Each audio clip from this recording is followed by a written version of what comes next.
Good morning. Today is Wednesday, July the 15th. This Committee of Finance, Diversity, Equity, and Inclusion is called to order. Madam Clerk, please call the roll. Here.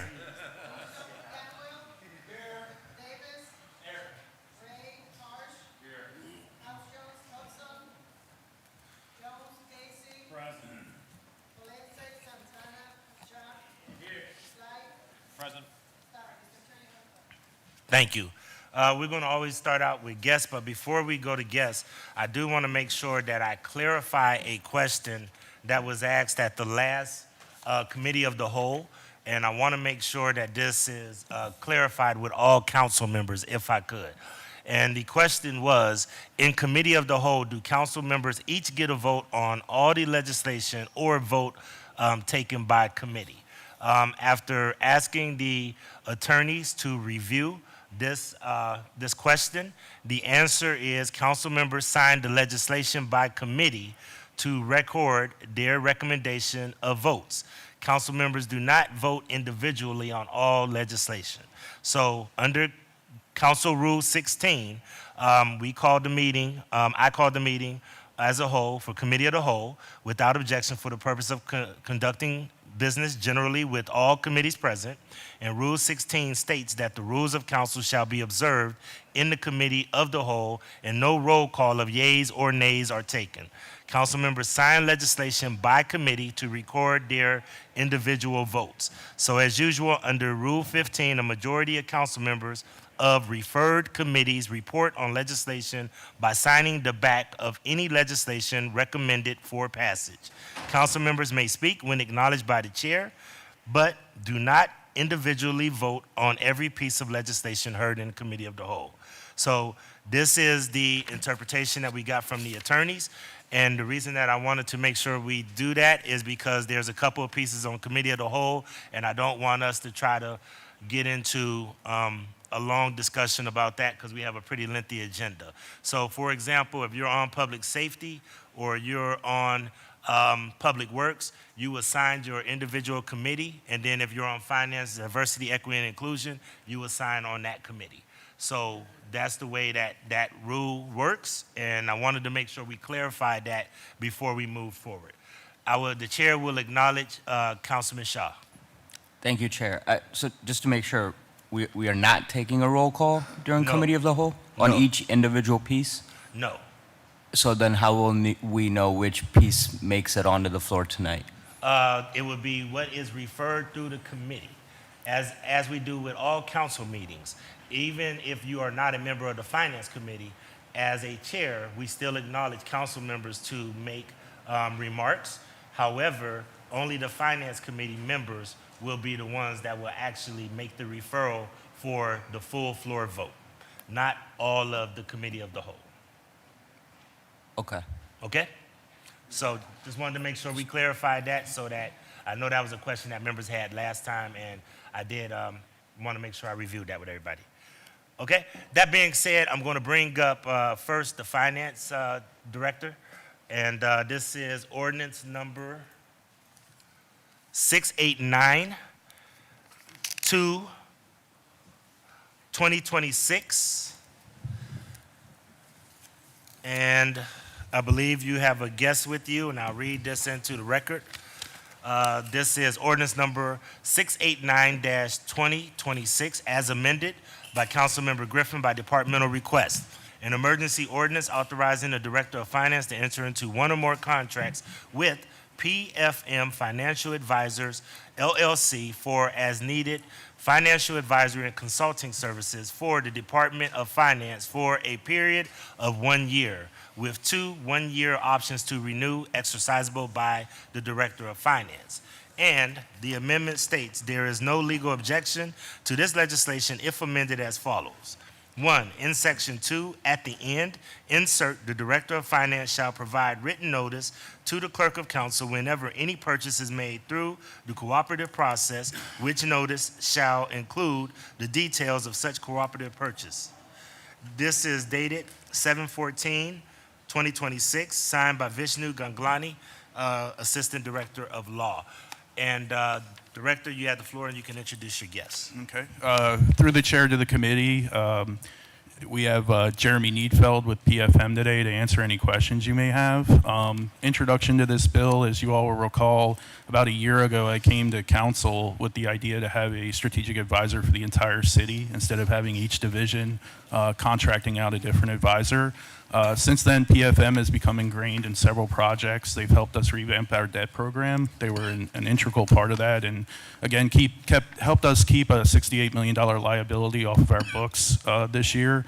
We made an agreement with council that we would come back in 1 year to see how things were going and request a contract extension since the original contract was for 1 year. Just a reminder, we did do a competitive process for this. We did a request for bids, when we went out and awarded the business to PFM. So now we are here asking to enter into a contract with PFM for another year with 2 one-year options to renew.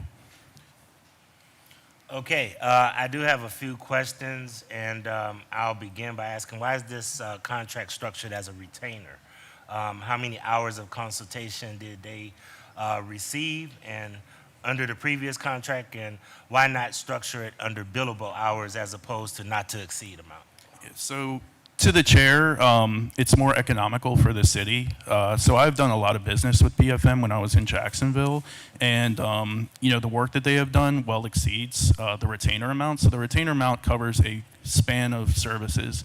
If we had paid that individually and hourly, it would have been much more expensive. And through the relationship with PFM, we were able to, negotiate an arrangement, a retainer that was beneficial to the city. Also, there was a deep desire by PFM to do business with the city of Cleveland. They've been trying to do business with the city of Cleveland for a long time, and they wanted to, foster that relationship through their fee structure. Thank you, and I don't want to be rude. Did your guests want to state anything?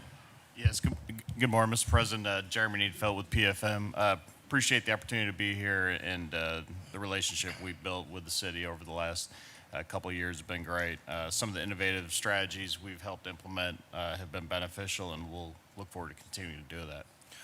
So just out of curiosity, PFM is a national company, am I correct? And because I know that I've worked and had conversations with the local PFM partnership, why are we going with, and I'm just trying to understand, why is this economical to go with a firm that is not Ohio-based but Florida-based? So to the chair, that's a great question. There was a conflict of interest with the Cleveland team. We are looking to see if we can remove a firewall that was in place as part of the conditions. We are using the Orlando team because essentially there was a conflict in terms of, there were different interests with a party that they issued debt for that, conflicted with our interests. So we ran this through the ethics officer as well as through the law department, and they said that if we put up a firewall and PFM agreed to adhere to that, then that would, check the box essentially, and we could bring them on. I will say that I'm in talks with the ethics officer, since that conflict seems to be no longer existent, to see if we can lift that firewall, but that has not yet been lifted, so we're here with the Florida team. Bless you. Okay. So we already do business with the local PFM, which we don't do issues with the local PFM. To the chair, we don't, because there was that conflict. But we are looking to, there's a firewall in place right now, so that the team in Florida cannot communicate with the team in Cleveland on business because of that potential conflict. So they are essentially contracted with us, but we are looking to get that firewall removed. And I understand that, but my question was, why did we go straight to Florida and not actually entertain the local PFM? Is what I'm trying to understand. Yeah, so to the chair, I worked a lot, 8 years with Jeremy and his team, and have the utmost faith in them. We've been through a lot of battles and solved a lot of problems in Jacksonville. I had the utmost confidence in him and his team to be able to assist the Cleveland team. I thought that was more beneficial than going with a team that I'm not familiar with outside of, Cleveland. So I thought that was best for the city. Mr. Gentile? To the chair, I mean, we were precluded from using the local team because of the conflict. They represented people that didn't have had different interests than the city. at the time. So we could not use the local team. We could not use the Cleveland office. Okay, are there any other firms locally? Because, and let me say this, just with all due respect to our Florida friends, one of the things we try to do is we try to make sure that Ohio companies, specifically Cuyahoga and Cleveland companies, actually are able to have opportunities to do business with the city of Cleveland. I'm okay and want to make sure that you get the right team in place to be able to be effective as you want, Director. But I'm just trying to understand that we're going to get the calls from local companies of saying, why were we bypassed? Because I understand that this was a no-bid contract. Yeah, so to the chair, we did do a competitive process, and we did do a request for bids, and we looked at the scope of services. So PFM, there are very, very few firms in this universe that can be a comprehensive municipal advisor. There's maybe 2 or 3 companies that can do this, period, at this scale. I mean, they can do everything from, tax credits to helping us restructure our debt program. I mean, almost anything. They're helping economic development, bring in business. So pretty much anything. And the firms that can actually have that scope are few. We did receive responses to the request for bids, and after evaluating them, we did feel that PFM was the most qualified. And again, understanding that need for the local presence, we are trying to lift that firewall and have that local office involved. Okay, thank you. I do want to make sure that if you do have any ethics opinions, if you could share it with this body through the clerk, just so that we can have it on file that we actually did get any of that information, okay? Yep. Can you explain how the scope of work in this contract isn't currently being provided by the finance director, the debt manager, or the bond counsel? I know that we have, I believe, Ms. Ruby that usually does a lot of this, and we also had Squire Sanders and others that have done this in the past. Is it the intention to have this contract replace that entire team?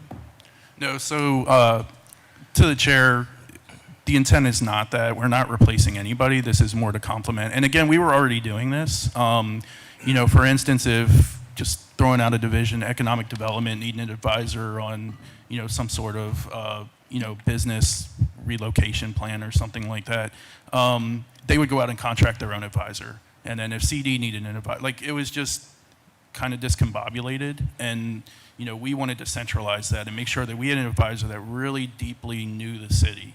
And that's why we, went out to do this strategic advisory firm. Okay. Were OEO goals waived for this contract, or what are the OEO goals for this contract? To the chair, they were waived. Say that again. They were waived. So why were OEO goals waived on this? To the chair of the council, president, it's because the retainer was 60,000. 60,000? Yeah, that was last year's retainer, yes. Okay, but it's doubled this year, right? Are we doubling it from last year? Yes. If I could ask your guest, do you have any MBE, FBE participation or CSB participation in your firm? Yeah, through the chair, we do oftentimes have sub-consultants that we do work with through a contracted requirement. It's not something that's standard as part of our normal offering. I think the complement of the team, has sufficient diversity from a planning and consulting standpoint, but to the extent there's a requirement, then we would provide those options. Well, we're a city that's huge, and I know that we have a federal government that's not big fans of DEI and for diversity, equity, and inclusion, but this city believes in that. So I just want to understand, moving forward, that we will be looking closely and considering if there is OEO participation. Now, I know that this is a $60,000 contract, so I don't. I think that I don't think anybody's going to down the hill, but I do think that we want to make it clear that OEO participation in Cleveland is very important to this council, at least. Okay. Just want to say the scope attached to the proposed contract is similar to the previous iteration. Can you help us understand why it doubled? Is this because it expanded to other departments, or why did it double? Yeah, so to the chair, that 60,000 again is less than pretty much one person. We looked at the amount of work that PFM was doing and had those discussions and felt that, 120,000 made sense. And I believe we actually have a handout PFM does on projects that they're working on if you guys want to see that. But Please, if they can, where's Miss, is Inez around? If one of our team, we'll get one of our team to pass it out in 1 second as soon as she gets back. Could you make sure that all the council members get a copy of what they have right there? Yeah, so when PFM was first brought in, I think the goal was to really look at the debt program, see what we could be doing better, because I know council had concerns about us going out and borrowing and then having money sitting around and not spending it as quickly as we would like. So collectively, we all worked together. And again, I appreciate the workshops last summer that council members attended. We were able to come up with a solution working with PFM to do that. Since then, the scope has really expanded. So obviously, we have a lot of challenges around the city. The sheet that's being handed out kind of outlines some of those and some of the things that PFM is working on, and they're becoming they are a crucial member of the team now, working with any other advisors we have, strategists. So they've really become ingrained. So for the scope of work, as you look through this and the problems they're assisting us to solve, 120,000 to me is still pretty low. I know the co-op that we did last year with Fairfax County, they're paying them roughly $1 million a year, I believe, for the same services. So even though the scope of services, as outlined in the contract, hasn't changed, the amount of work that they're doing and what they're involved in is still, a really good deal at 120,000 for the city. Okay. My last question is PFM a fiduciary, and is PFM contractually obligated to act in the city of Cleveland's best interest? And also with the incentive structure as proposed, multiple instances of city borrowing and new debt and capital plan would seem to benefit PFM. And we want to make sure we understand, is the new structure to our benefit or theirs, and want to understand how it benefits Cleveland. If you could explain that, sir. Sure, Mr. President. Thank you for that question. We are a fiduciary to the city.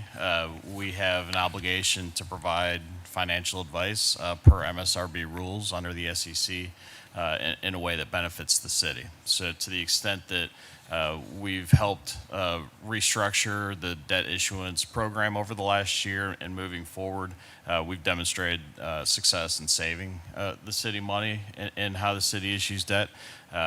My job as a partner of the firm and managing director is to provide the resources to ensure the right people are assigned on the right tasks. So we will be able to fulfill that role as a fiduciary to provide the necessary recommendations and the complementary services, to Paul's point, to the director's point, on providing staff with what they need to make recommendations to the policymakers. Yeah, and through the chair to the committee, so also, I'm sorry, I just totally blanked out. It'll come back to me. So, just the last question. You did you mentioned already that this was bid out. So this was not a direct award. This was actually bid out. Yeah. And it Through looks the like chair. you got your thought back. Through the chair, yeah, I did get my thought back. So thank you for the pause. So yeah, the team did not change. You asked about whether they were benefiting off of debt, issuance of debt. They are not, in terms of being the advisor. They advise on the debt as part of their retainer, but they're not receiving the fees for an issuance. We have a team in place. We had a team in place, and that was not changed. We kept that team consistent. We value the relationships with them, and Ms. Ruby is still, running the debt deals. Okay, Mr. Gentile. Yeah, just to the chair, we did the competitive process last year, so I just wanted to be clear, not for this one, but because they're already part of the team and they're working on a lot of these projects, it's not really prudent to switch firms now. But last year we did a full competitive process at PFM. So you basically just extended because you were satisfied with the returns that you were getting on their Yes, and they're midstream on some of these projects for us. And I take it that they are very familiar with your new process of how you're trying to structure debt to use the. I know it's a three-tiered to use cash on hand, then short-term bonds, and then then go into the market? Yeah, so to the chair, they were the architects, along with us internally, to creating that program. And as you'll remember, Jeremy was in those workshops over the summer. He flew up here from Florida to attend those. Okay. And at some point in time, it'd be great to see the update, because between us and Ms. Majesto and our financial team, would love to see how it's yielding results and how we're actually getting a better return on our investment. That concludes my questions. Do we have any other questions from any council members? Councilman Christopher Harsh. Thank you, Mr. Chair. I'm a little bit worried it feels like being a boiled frog. Through the chair to the director, how many staff members do you have working on debt management? So through the chair to the councilman, we have one full-time person working on debt alone. Okay. We have another one that assists with, under that person, that assists with some of the paperwork, but their Okay. duties are kind of spread thin with other things as well. So through the chair, what is the most number of people we've had working debt management for the finance department? Through the chair of the council member, we've historically just had 2 total. 2. So through the chair, $120,000 seems like a pretty decent salary for one person. Have you explored hiring a second person to help the loan debt management person when we used to have 2, and there's clearly a need to address this work? Yeah, so through the chair to the councilman, in the budget last year, we did add an assistant debt manager position that we are currently interviewing for. And the reason being is, with all the new things that we're doing, I think the debt program was pretty consistent for several years, over a decade. And now with all these changes that we're doing and all the new challenges that we're facing, Yeah. we felt that we needed, and the new tools we're using, like for the police stations, using the lease purchase agreement, we felt like we needed a backup, first of all, and someone to assist. So I totally agree with that. There should always be 2 people in every department, at least. But my concern is this: administrations change. You're the second finance director under Mayor Bibb. When administrations change and personnel change, we don't want to lose all the information that was done underneath that person's watch. So if we have nothing but contractors working for the city of Cleveland and a director goes bye-bye, we don't know where those contractors are, where those relationships are, where that information is. And this list of projects touches every single corner of the city. These are some of the biggest projects that we're working on right now: Shortacor, Hopkins rebuild, gateway funding, water systems. I would be much happier if this $120,000 was used to hire somebody who lives here, works here, and stays here in between administrations, because then they know Mr. Gentile is one of the most valuable people at City Hall because he's here and he knows. I just want to make sure that we're first, trying to hire people in-house. Yeah, so through the chair to the councilman, absolutely. Like, I understand that concern. I also know as great as Mr. Gentile is, he probably couldn't solve all these problems. PFM, with their national and global reach, can assist us with these things. And these are big, complicated problems. And I feel like we need a combination of that internal expertise, and for the cost of, essentially one senior person paying the PFM contract, you're getting a slew of services across, all municipal needs. Mr. Gentile. Yeah, through the chair of the committee member. Right now, we're in the process of hiring an assistant debt manager, and then we have a person that does more of the clerical stuff for debt. So we will have 3. Part of the reason, too, is to transition. Betsy Ruby's only going to work so long. She hasn't announced anything. So this assistant debt manager is going to make sure that they learn the debt stuff, so there's not a drop-off. Yeah, and Because she's got a lot of years, and we don't know. Yeah, and through the chair to the councilman, I'll add one thing to your record retention concerns. We are looking at systems. PFM does have a relationship with DebtBook, so there are similar programs that we're going to go out and look at, so that we're not accounting for our debt portfolio and other things that we're working on in spreadsheets and paper.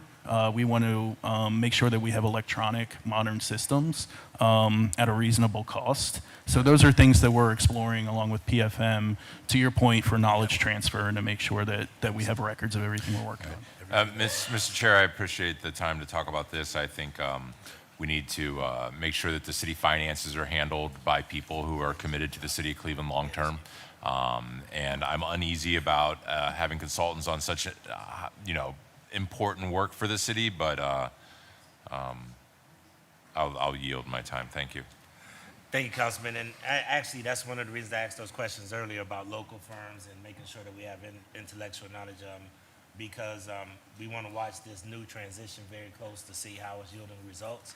I know that, any finance director or any director wants to have a team that they're comfortable with, but I do share the councilman's concerns about making sure that we have institutional knowledge, because too often when certain people leave, they take a lot of that knowledge with them. And I know Ms. Ruby is a very valued employee that does a lot of great work here, so I just want to make sure that we are making sure that we're transitioning and keeping all of this intact, because these are huge bets for over a large period of time. So no matter who's mayor or who's council, we want to make sure that we have a stable, process in place. Yeah, and through the chair to the committee, this is my general policy for all of my divisions. The first thing I ask my commissioners when we do performance reviews is who's your number two and how are they doing, to make sure that we have that knowledge transfer occurring now and not when somebody leaves. Thank you. Do we have any other questions for ordinance number 689-2026? Hearing none, ordinance number 689-2026 as amended stands approved. Thank you, and look forward to seeing your work, and love to see some time when we can meet with our staff so we can see how everything's producing. Absolutely.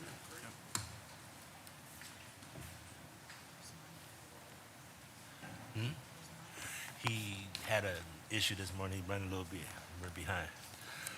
All right, the next guest and the next person that we'll bring up is public safety.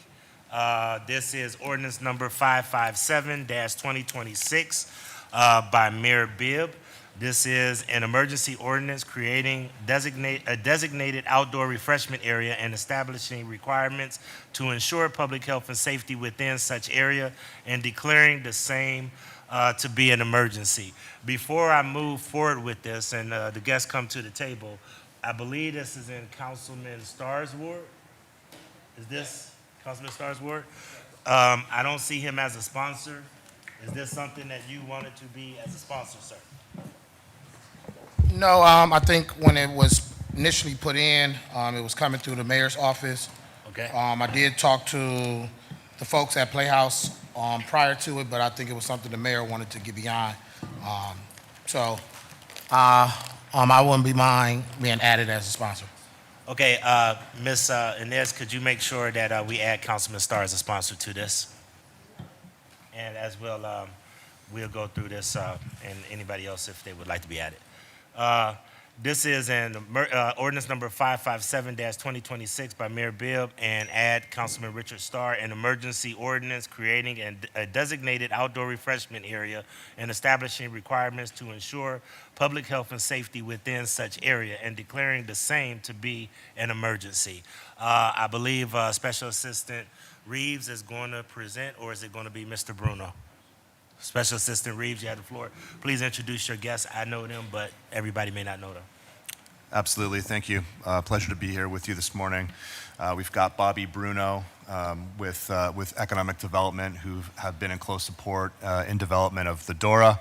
And then, of course, this morning, representing Playhouse Square, we have Nate Kelly and Nick DeLillo.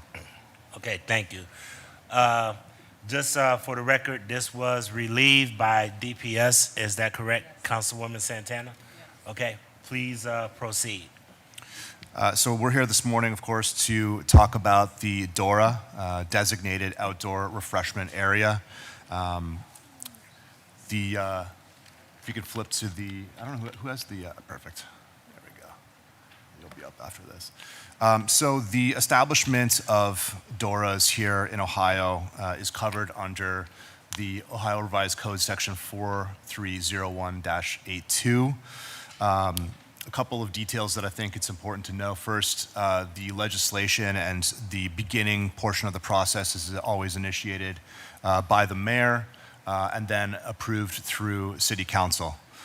We've already been through the Safety Committee and as well had an opportunity to brief Councilwoman Santana as well before this morning. And then following approval through City Council, there's a state level of approval that occurs as well. The biggest part of the process is an application that's put together by the group that's sponsoring the establishment of the DORA, in this case, Playhouse Square. These applications typically are pretty robust and comprehensive, and certainly in this case, Playhouse Square's was no different. DORAs generally have demonstrated the ability to be economic drivers, particularly in downtown urban environments, similar to the Playhouse Square portion and district of downtown Cleveland, and especially when paired with events and programming to help support and continue to drive economic development in districts like Playhouse Square. Under the Ohio Revised Code, cities the size of Cleveland may establish up to 6 DORAs, spanning 640 total acres of the city. Currently, Cleveland has 1 DORA that has been established on East 4th Street. However, at this time, that DORA is not yet active. The folks that work to establish that DORA are currently working to get that up and operating in conjunction with some development opportunities that are going on along East 4th that'll help support that DORA once it's up and operating. I referenced earlier that application, best practices for a sound application are engagement with district stakeholders and property owners. The folks that have joined us this morning from Playhouse Square can give a little bit more insights into that, as well as residents in that district.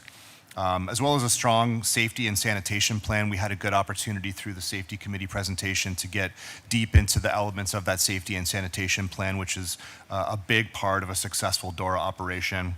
And then a strong events and activations plan as well, which you'll hear from the Playhouse Square folks is a big part and a big rationale behind the establishment of the DORA.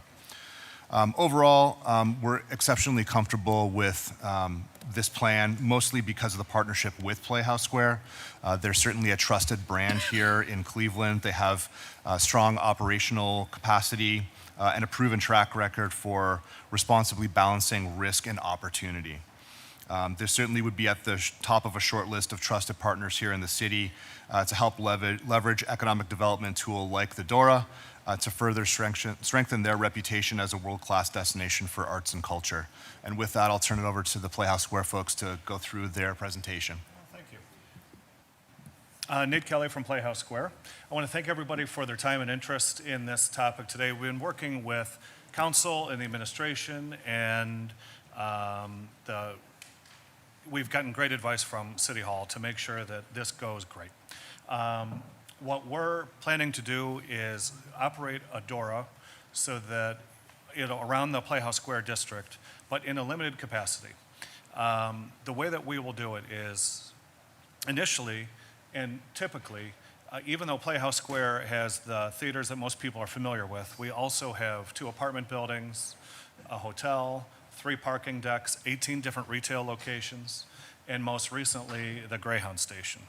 So we anticipate that we will have the DORA, which I'll show an outline of when it's activated, will be able to take on different parts of the campus area that Playhouse Square controls, both in terms of its property ownership, but also with the security envelope that we maintain.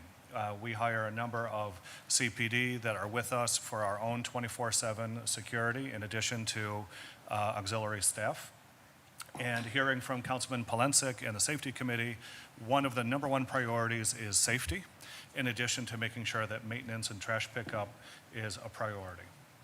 So this is the whole district, but when it's expanded and activated, you can see the plat map here is a short way of looking at it is anywhere inside the Playhouse Square gateways would be an area where we would activate the DORA for outside events. But we anticipate only doing that about 4 or 5 times a year.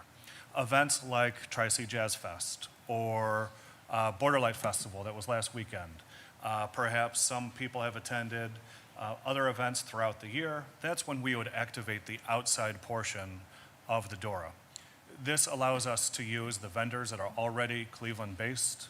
It allows us to avoid some red tape with the state in getting temporary licenses, and allows us to put up permanent signage and other things that designate the area so that we can create more reasons for people to visit Playhouse Square besides ticketed events. During ticketed events, however, inside our theater space are common areas where we are surrounded by restaurants and food and beverage outlets for our concessions. But right now, it's not legal by state law for us to have people carry open containers from a restaurant into our theaters. So part of the DORA is an administrative tool for us to make sure that we're complying with state law. And that'll be something that people won't actually notice a big difference.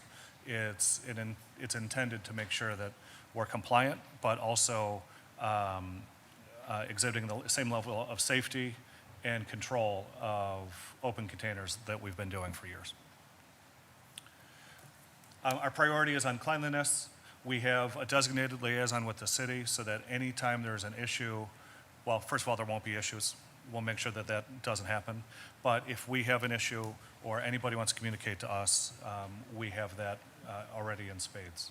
We have communicated with all of the property, all of our tenants, both commercial and residential, and held a public meeting, both a formal public meeting led by the city, and then we also have our regular town halls where all tenants in the district are invited, and they've all been briefed on the DORA, and we have wide support. Of course, we'll follow our requirements for yearly reviews. This is the designated DORA cup, so you cannot bring an open container into the DORA without it being in this designated cup. You couldn't bring your own booze and pop it open without our security team getting on top of that issue.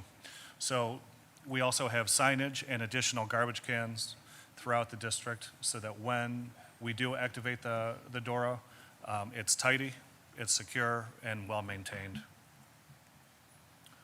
That's our briefing on the DORA. All right, thank you. First,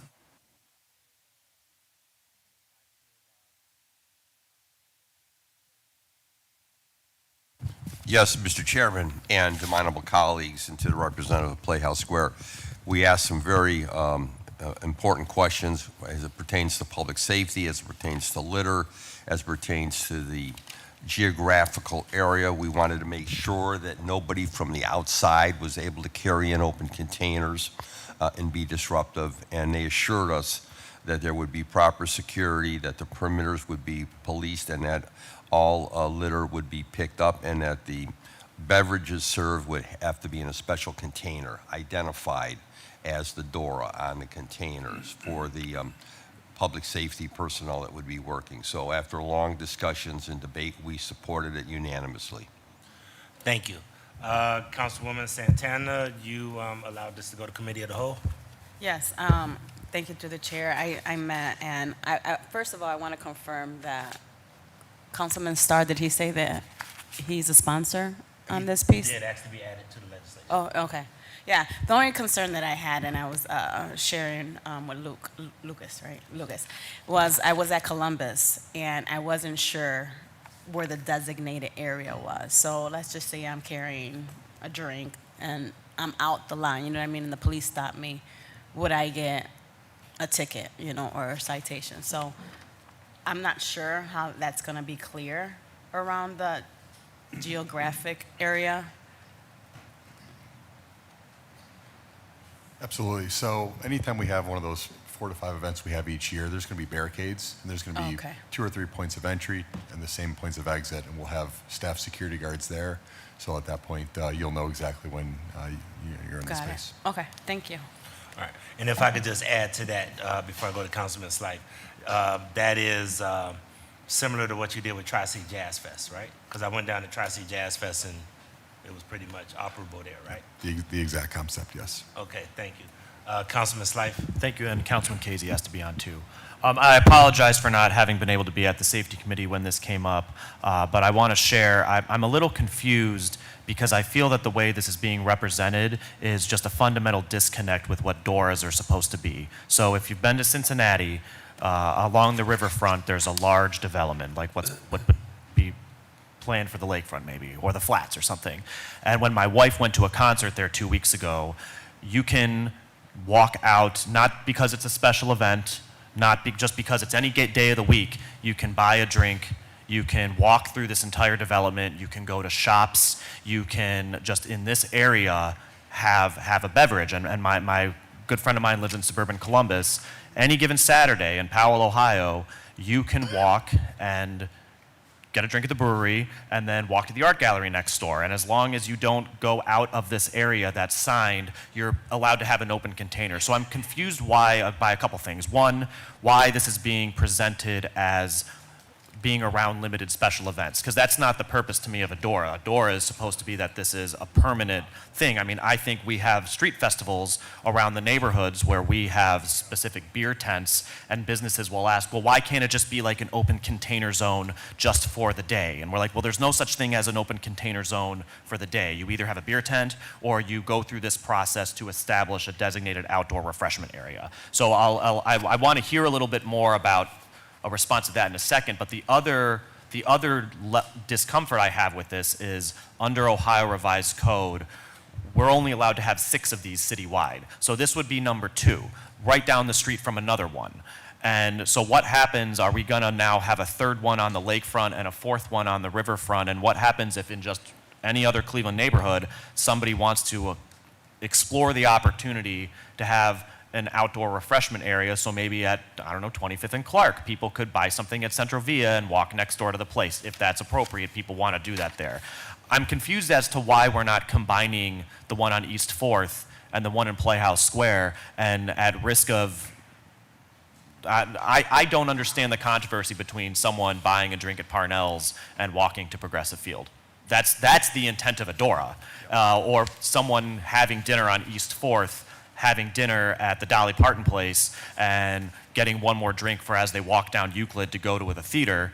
That's the purpose of Adora, not to be able to have special events 6 times a year where you can basically have an open container zone without having to have a limited beer tent. So I'm confused by the evolution of this, why we're going about it this way, and what the plans are moving forward relative, if this passes, to the other 4 Doras, because I'm not going to be supportive of only looking at this as an economic development opportunity in the downtown core. Mr. Chair, Councilman, the reason why we took this limited approach was actually at my request. We wanted to make sure that we got in a couple of reps and did it right before we open it up to a more broad use. You'll recall that we have a park right there at Playhouse Square Plaza on the corner of 14th and Euclid that we're programming a lot. We've got Something Good Social Kitchen that brings in a tremendous draw for unticketed events, and we're trying to increase the amount of activity that we're having that are not for shows.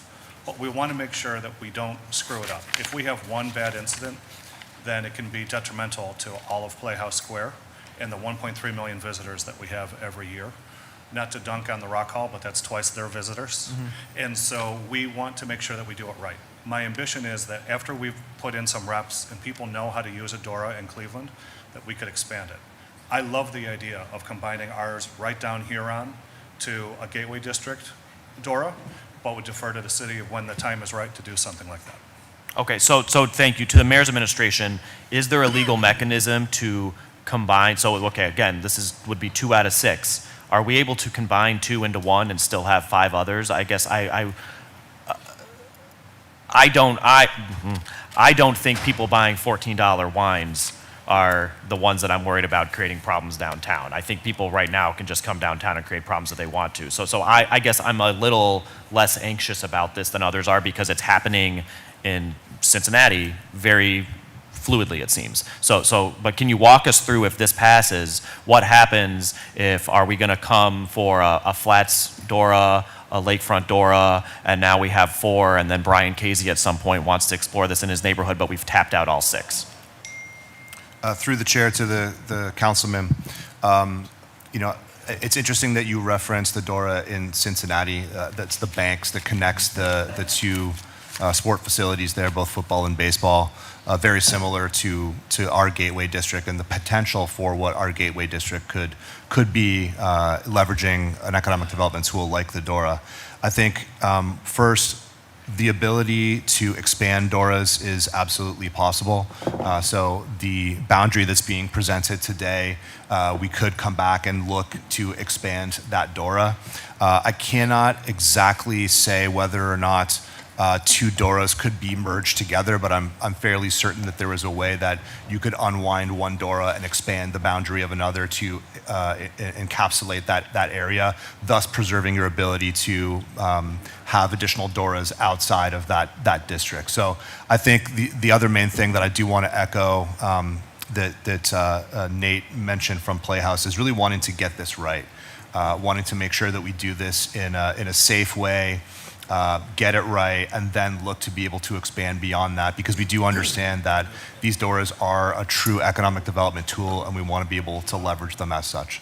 Okay, I'll end it here, Council President, but I'll just say I personally don't understand the anxiety. The East Fourth Dora was designated, I think, 2 or 3 years ago, and it's not even active. Like there's a real precedent that this works in other places, and I don't understand why we have to be so cautious to implement and onboard something that seems to be working everywhere else, but here, and I don't know if we're dealing with different circumstances or what, but this seems like a no-brainer to me, and just the presentation, circulating it around the idea of special events, I just think is not in keeping with what the purpose of a Dora is. So thank you.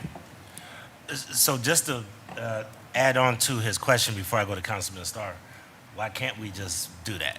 Is it something state law that prevents us from or us making an amendment to just expand the district and just do that? Because I do agree with the councilman that we need to have a broader plan for how we're going to do this with the entire city. Many of us have entertainment districts like Shaker Square and Little Italy in Ward 6, for example. So how are we looking at this from a broader perspective as opposed to just trying to do this step by step? To the Council President, I think one of the most important elements that we did touch on a little bit in the presentation this morning is the safety sanitation plan. So any notions of expanding beyond what I think we've contemplated so far to date in this application would be challenging from that perspective to make sure that we can maintain that level of sanitation and security across a larger footprint. And so I would just echo back what we've shared, which is we want to make sure that we get this thing right. We're working with fantastic operators who have, tremendous amount of experience producing events, and we want to be able to allow them to do what they do best, which is get this instituted and then think about how we can grow it in a way that makes sense. There's a significant amount of business support in the Playhouse Square district within the current boundary that's being proposed. Tremendous opportunities there to leverage the expansion of the Dora, mostly probably around hours of operation and how folks are moving from those businesses into Playhouse Square and vice versa. But I think we really want to get this right before we look at expanding it to a larger footprint. Okay. We're going to just be very close to make sure that we watch, that. And I would ask if Councilwoman Santana could maybe bring you guys back during the fall or something for a hearing so that we could think this through as a council and maybe share ideas and notes on how we can actually make this a broader scope. Because I do think that there's an opportunity for us to do this in some other areas too. I was fortunate to go to the Tri-C Jazz Fest, and I see that it worked very well there. Very well organized, and it worked very well there. So that being said, I go to Councilman Casey, and then Councilman Starr wrap us up. Don't forget me, Council President. So I was swinging over there. Okay. Thank you, Mr. President. Mr. President, to our presenters, that was kind of jumping on the bandwagon of Councilman Slife was where some of my questions were going, was that who is responsible for setting up the East 4th Street Dora? I mean, we designated that years ago and it's still not up and running. So is the same person who's designated East 4th in charge of this Dora as well? Through the chair to the councilman, the city had been working with the MRN group on East 4th to establish that Dora.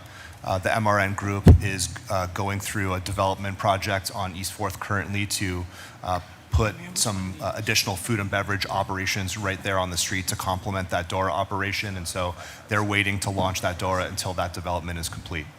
Right, and since everybody likes to compare to other cities, and I do believe that Cincinnati's Dora is probably one of the elite ones in the country, and they're doing it right. And I just don't see why we wouldn't include, we'll just say, a Gateway Playhouse Square Dora, right? Just one that goes from the stadiums down East 4th right over to Playhouse Square.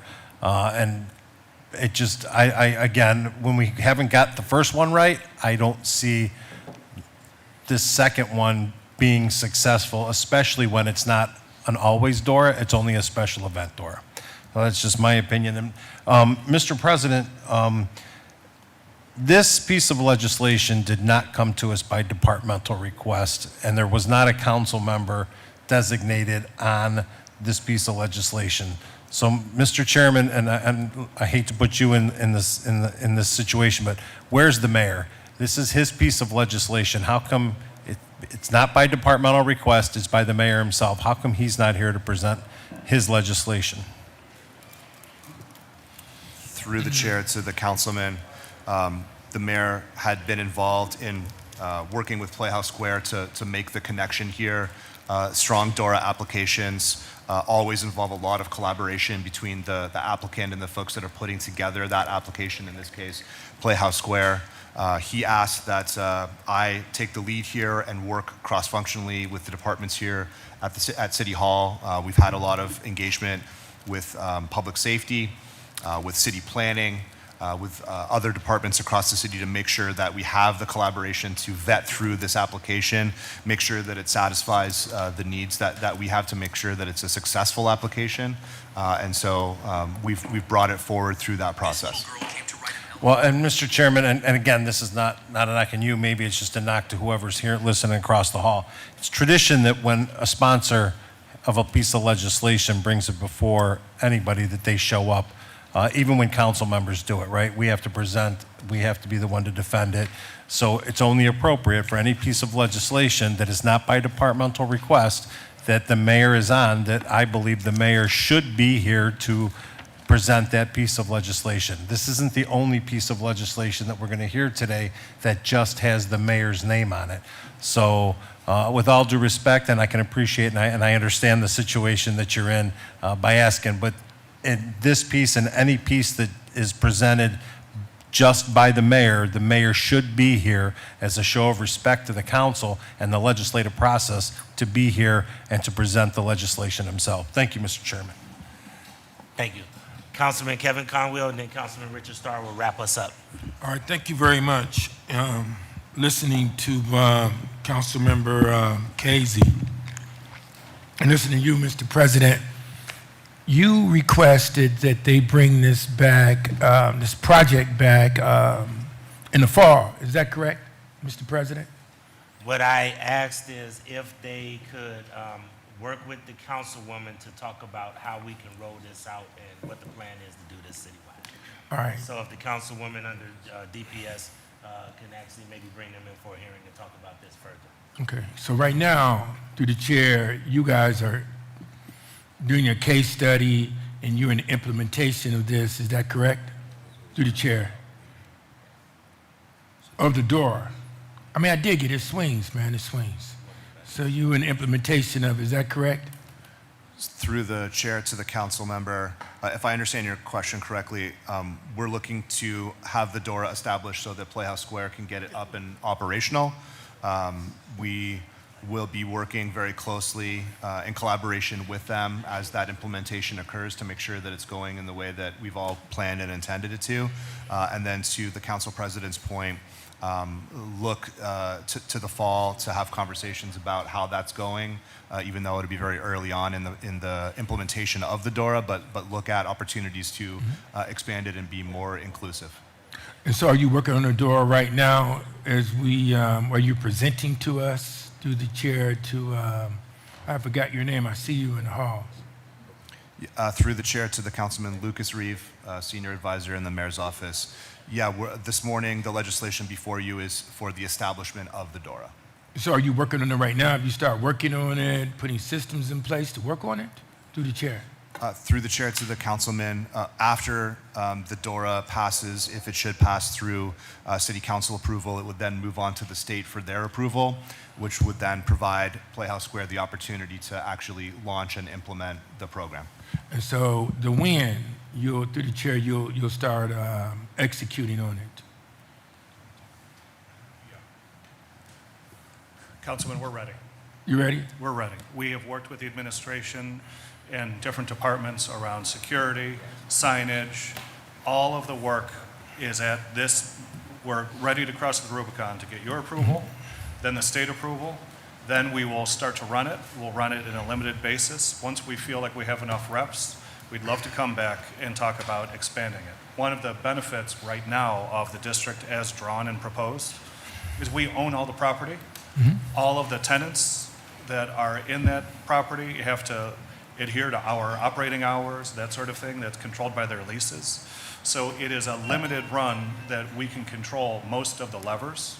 Gotcha. And then when it goes well, then we can go down Huron. We work very closely with Gateway, with East Fourth, property owners there.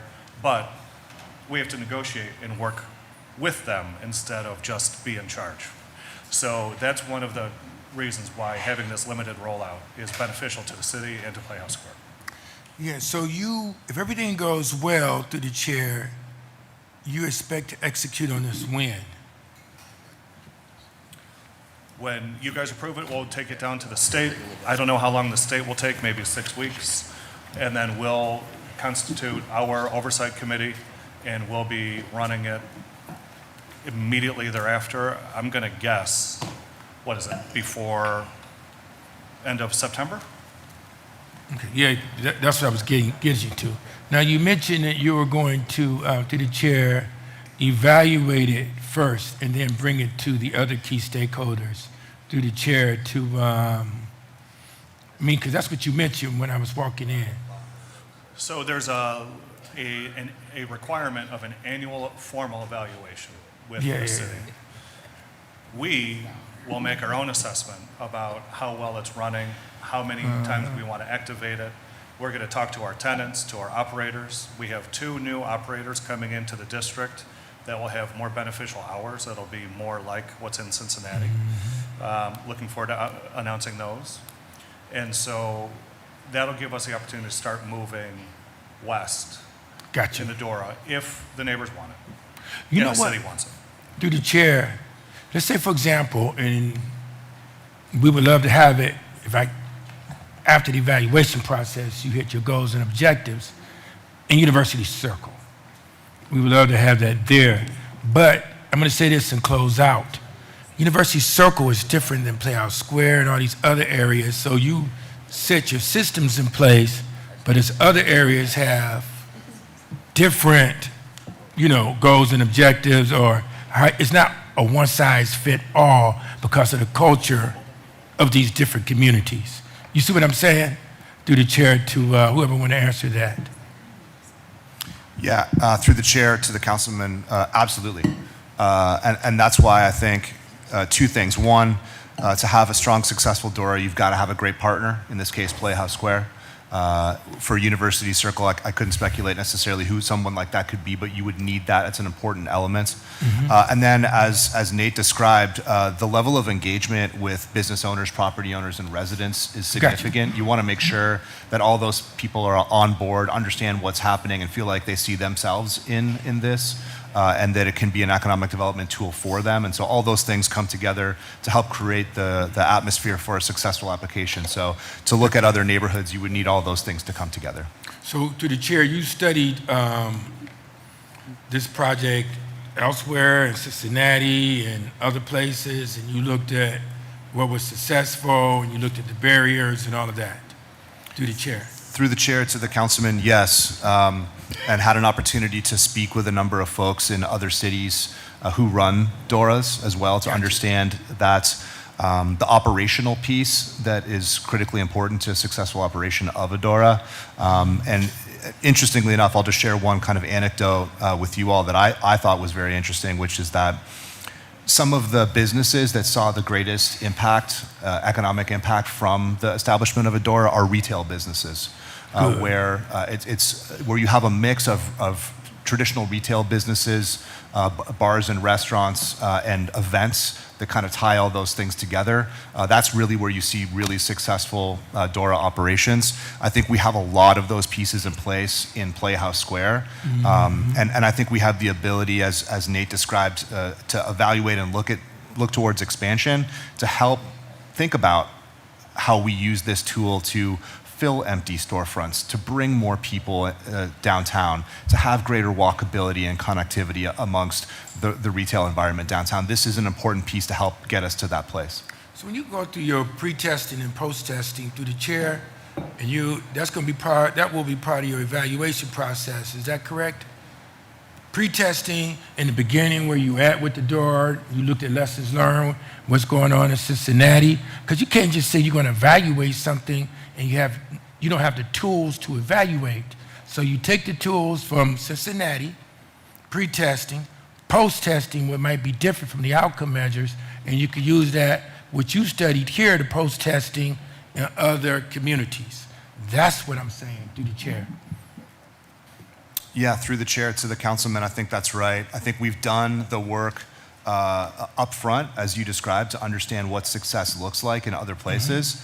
And then I feel very confident that we've got the right team at Playhouse Square, to Nate's point about the type of control and influence they have over the current boundary. Yep. I think we'll give them a much greater ability, almost even than some other places, to have a sense of what the impact is, what's working well, what opportunities need to be addressed. I think that we're actually in a really good place to look at how this could scale in a much more expedient fashion than perhaps other places. Yeah, I'm going to close out.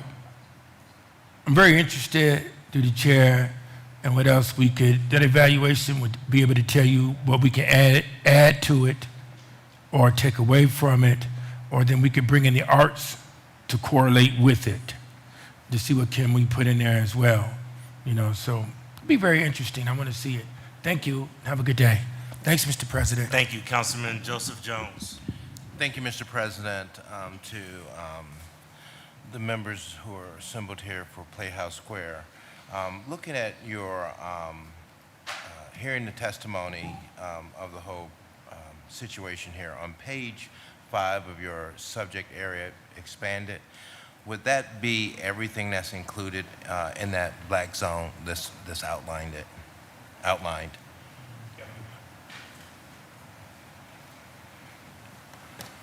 Okay, so now the next question I would have, how big is, and I haven't heard this question at the table, how big is your security team? We have over 40 off-duty police officers 24/7, and there's 2 at least on patrol each day. I just want to make sure, that's 24/7, that's not all the time, is it? I mean, 24/7, you have that many police officers at the Playhouse Square right now? Yeah, 24/7, yes. And, or 42 off-duties that are on our payroll. That's on your payroll? Yep. So when you're having these events, you're absolutely a secure zone? Yeah. Okay. So, and how long have you been, I saw in some of the presentations since 2024, is it when you've been trying to seek to have this? Yes, Q4 of 24. Mr. Chairman, this council member doesn't have any unreadiness on it. I had some questions earlier that was answered. I want to say congratulations on being able to get it. I don't see no unreadiness, Mr. Chairman, from me here on this end and my colleagues, and we look forward to have an opportunity to participate in your DORA at some point. Thank you. Councilman Charles Slife wanted to go back on. I'm saving Councilman Richard Starr, who's the council of record in that area, for last. Thank you, and I'll be very brief. I support the idea of doing a larger scale analysis, and we'll just note in Section 2, it clearly delineates this is for a 3-year approval, but after 1 year, there's a presentation back to us to determine if this should be extended for the duration of that term or dissolved or altered or something. So the expectation of this council person is that 1 year can coincide with a larger conversation and perhaps a merger of this DORA with Gateway and East 4th, so that we can really do this as it's intended to do, because I don't want to end up in a situation where we've created so many of these in the urban core that there's just not one available for Little Italy. Trying to find the way to do this 6 times strategically out of an 80 square mile city will be a challenge in and of itself, and I want us to be mindful of the fact that there's opportunities to use this outside of the downtown business district. So that's it. Agreed. If we could work closely with Mr. Reeves on that, that'd be great, okay? All right, thank you. Councilman Richard Starr to wrap us up.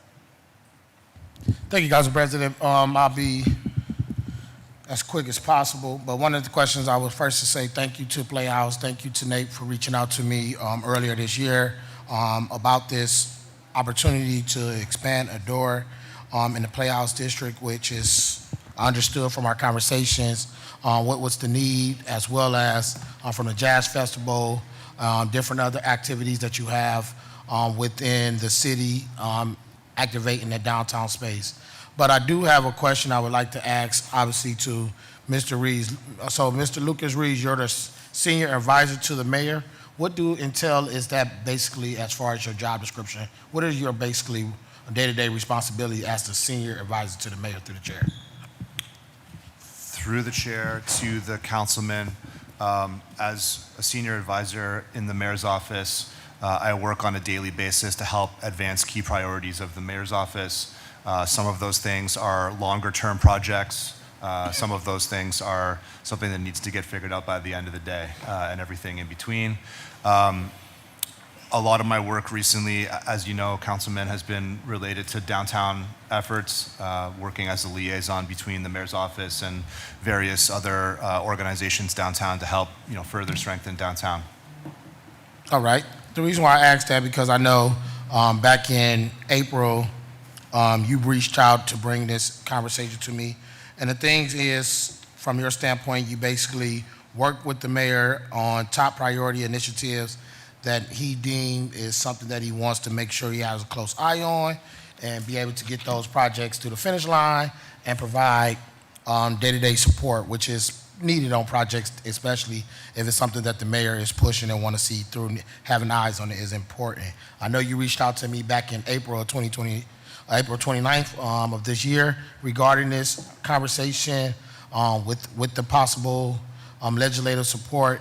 And one of the things that is big to me, Mr. Reeves, as a senior advisor, is partnership and collaboration. Like you heard from the council president, the minute this was introduced, it was introduced as a piece of legislation straight from the mayor's office.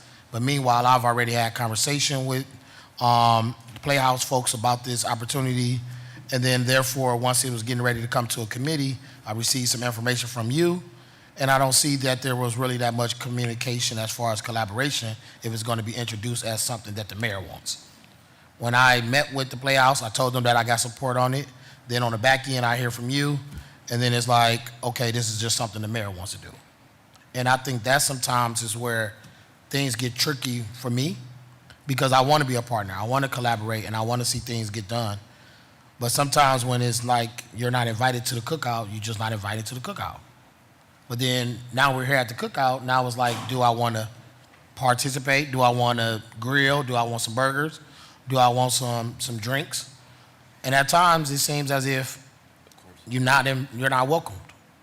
And I don't think it's from the door folks or the Playhouse folks who is coming from this. I think it's internal in City Hall. So I definitely want you to know, as a senior advisor and as one of the 3 members that represent areas downtown, we have to partner. We have to partner because it becomes very political when I have a relationship with Playhouse and they talk to the administration and the administration introduce the legislation and they don't include me.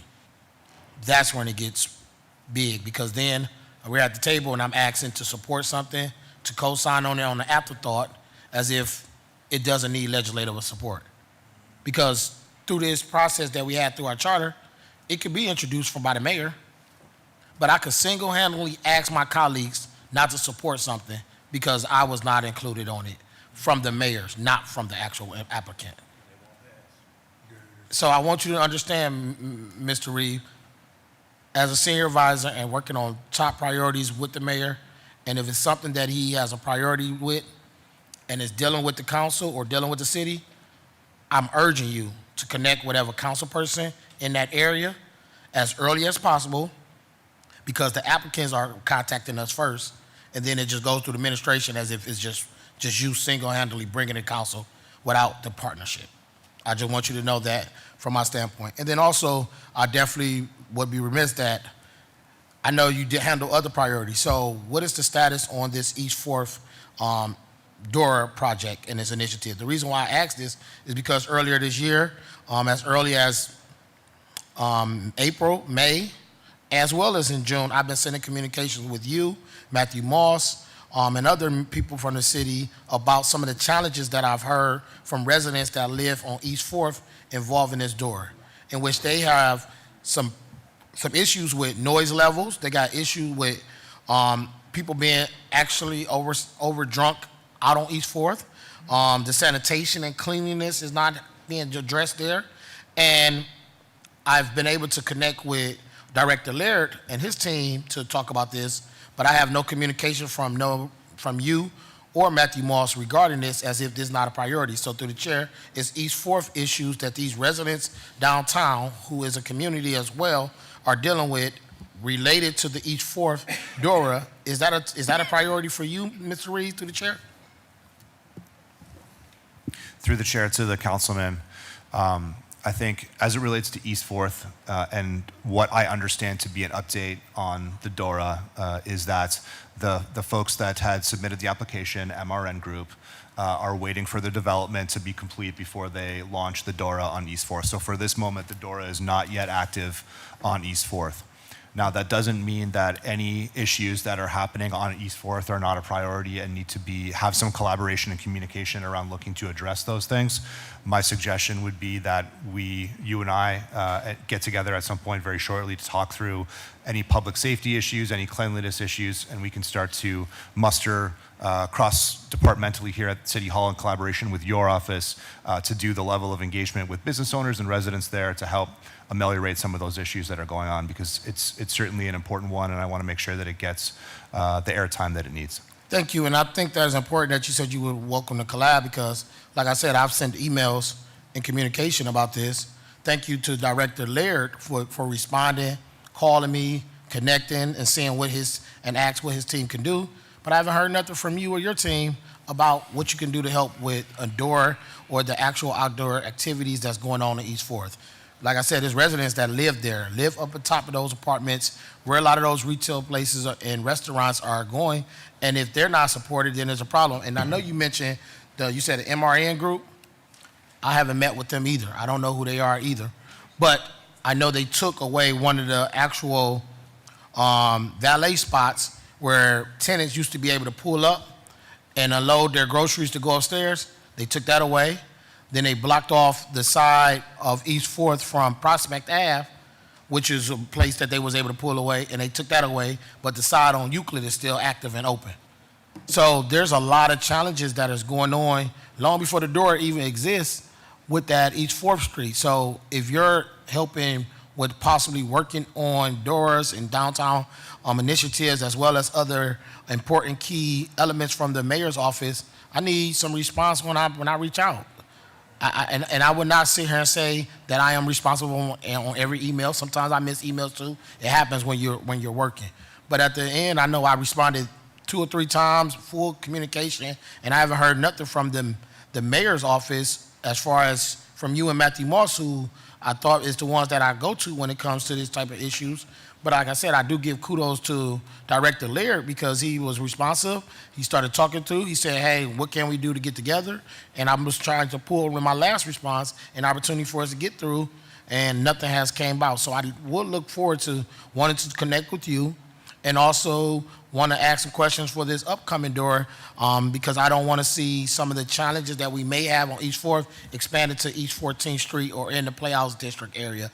So I definitely want to make sure you know that the residents' priorities, the key issues that they're dealing with, making sure we got the actual management and enforcement in process, making sure that we understand the role. So within a DORA, like we're trying to talk about for Playhouse, is what role does Downtown Cleveland Inc. plays into helping support this initiative for a DORA through the chair to anyone at the table?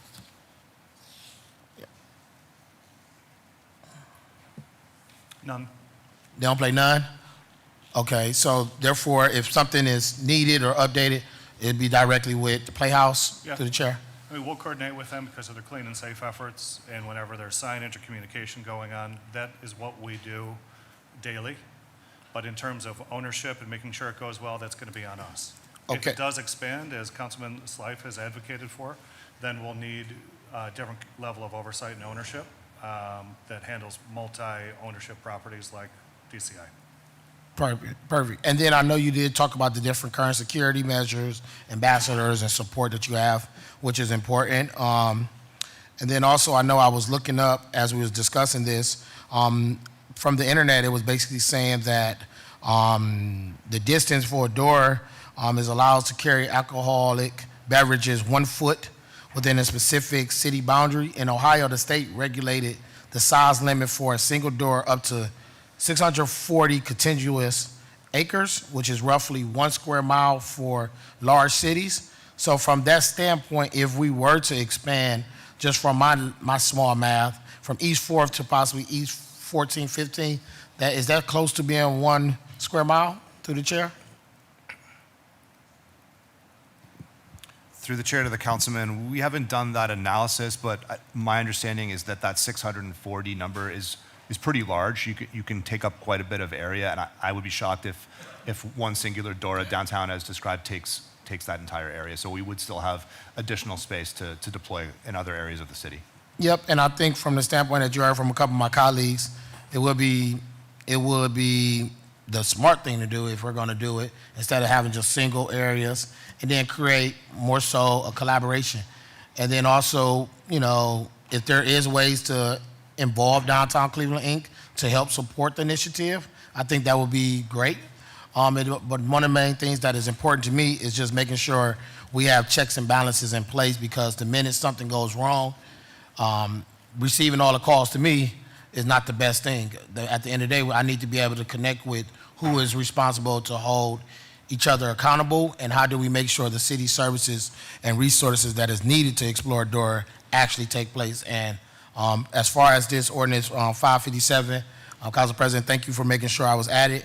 I do support this initiative, and I look forward to future conversations in the DPS committee, figuring out how do we expand this DORA to make sure it's not just one-offs and create one just big DORA and be able to manage it together as a collective. And I yield, Chair. Thank you. And I'm going to remind everybody, the committees that you serve on, please sign on just under the committees that you served on. Once again, and if you could, Inez, could you also add me to this ordinance number 557-2026? All right. Seeing no other questions, ordinance number 557-2026 stands approved. Once again, please sign on to all of the committees that you represent. We'll go to the Development Department, and I believe that they have some guests here from the Development Department.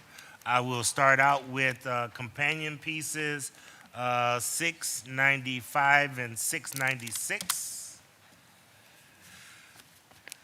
This is 695, ordinance number 695-2026 by council members House, Jones, Santana, and Griffin by departmental request. An emergency ordinance authorizing the Director of Development to enter into a tax increment financing agreement with RJL 2230 SA Holding LLC and/or its designee to assist with the financing of the Helen Keller Cone project to be located at 2230 Superior Avenue, to provide for payments to the Cleveland Metropolitan School District, and to declare certain improvements to real property to be a public purpose. The companion piece that goes with this is ordinance number 696-2026 by council members House, Jones, Santana, and Griffin by departmental request, and emergency ordinance authorizing the Director of Development to enter into a tax increment financing agreement with 2202 Superior LLC and/or its designee to assist with the financing of the Helen Keller Cone project to be located at 2202 Superior Avenue, to provide for payments to the Cleveland Metropolitan School District, and to declare certain improvements to real property to be a public purpose. I believe Mr. Bruno is going to lead this discussion and then announce our guests. Good morning, Council President. And I think the director might be in the spillover room. It was busy in here at the beginning of this meeting. But yes, joined by some guests here. Next to me is Rich Morehouse from KJK, David Ebersol from KJK, and Tom Flynn, who serves as the Director of Construction for TurnDev, the developer on this project. And so this is a TIF project downtown on Superior Avenue, and I will get into these slides. The project site for this is 2202 to 2230 Superior Avenue here in Cleveland. TurnDev is going to be leading this historic rehabilitation of these two former textile buildings. The project team is led by Mr. John Pinney, and some of the other recently completed projects or in process projects include the Cross Country Mortgage Headquarters, which is really right adjacent to this project, Shooters on the Water, and the Cleveland Police Headquarter redevelopment, which is also on the Superior Corridor. In terms of the property itself, so these are two buildings that are right next to each other, kind of attached to each other. They comprise just under 100,000 square feet, 3 and 4 story buildings constructed around 1910. They have industrial zoning, so the residential heavy redevelopment being proposed is certainly less intense than what's allowed. And these structures are both historically constructed to have been textile complexes were their original uses. In terms of the project that this property is subject to, it would redevelop this 100,000 square feet of building space into 100 market rate apartments, 108 parking spaces, and a ground floor commercial retail space that could be utilized by a retailer or a restaurateur or a cafe per se.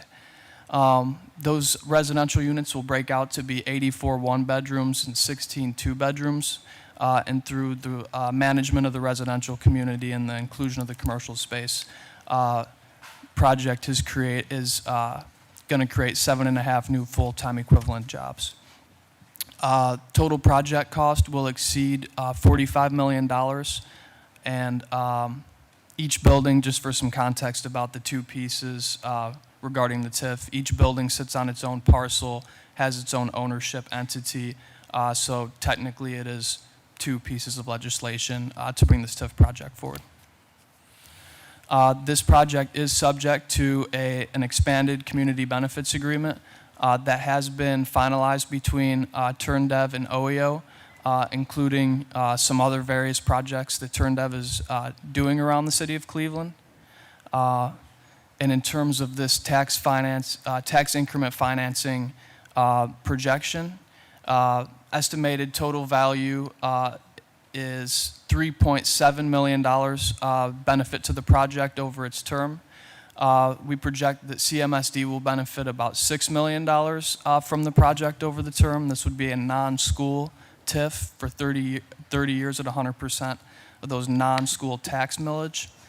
And the estimated net increase in income tax revenue and those payments to the schools is estimated to be $6.36 million over the course of the TIF deal.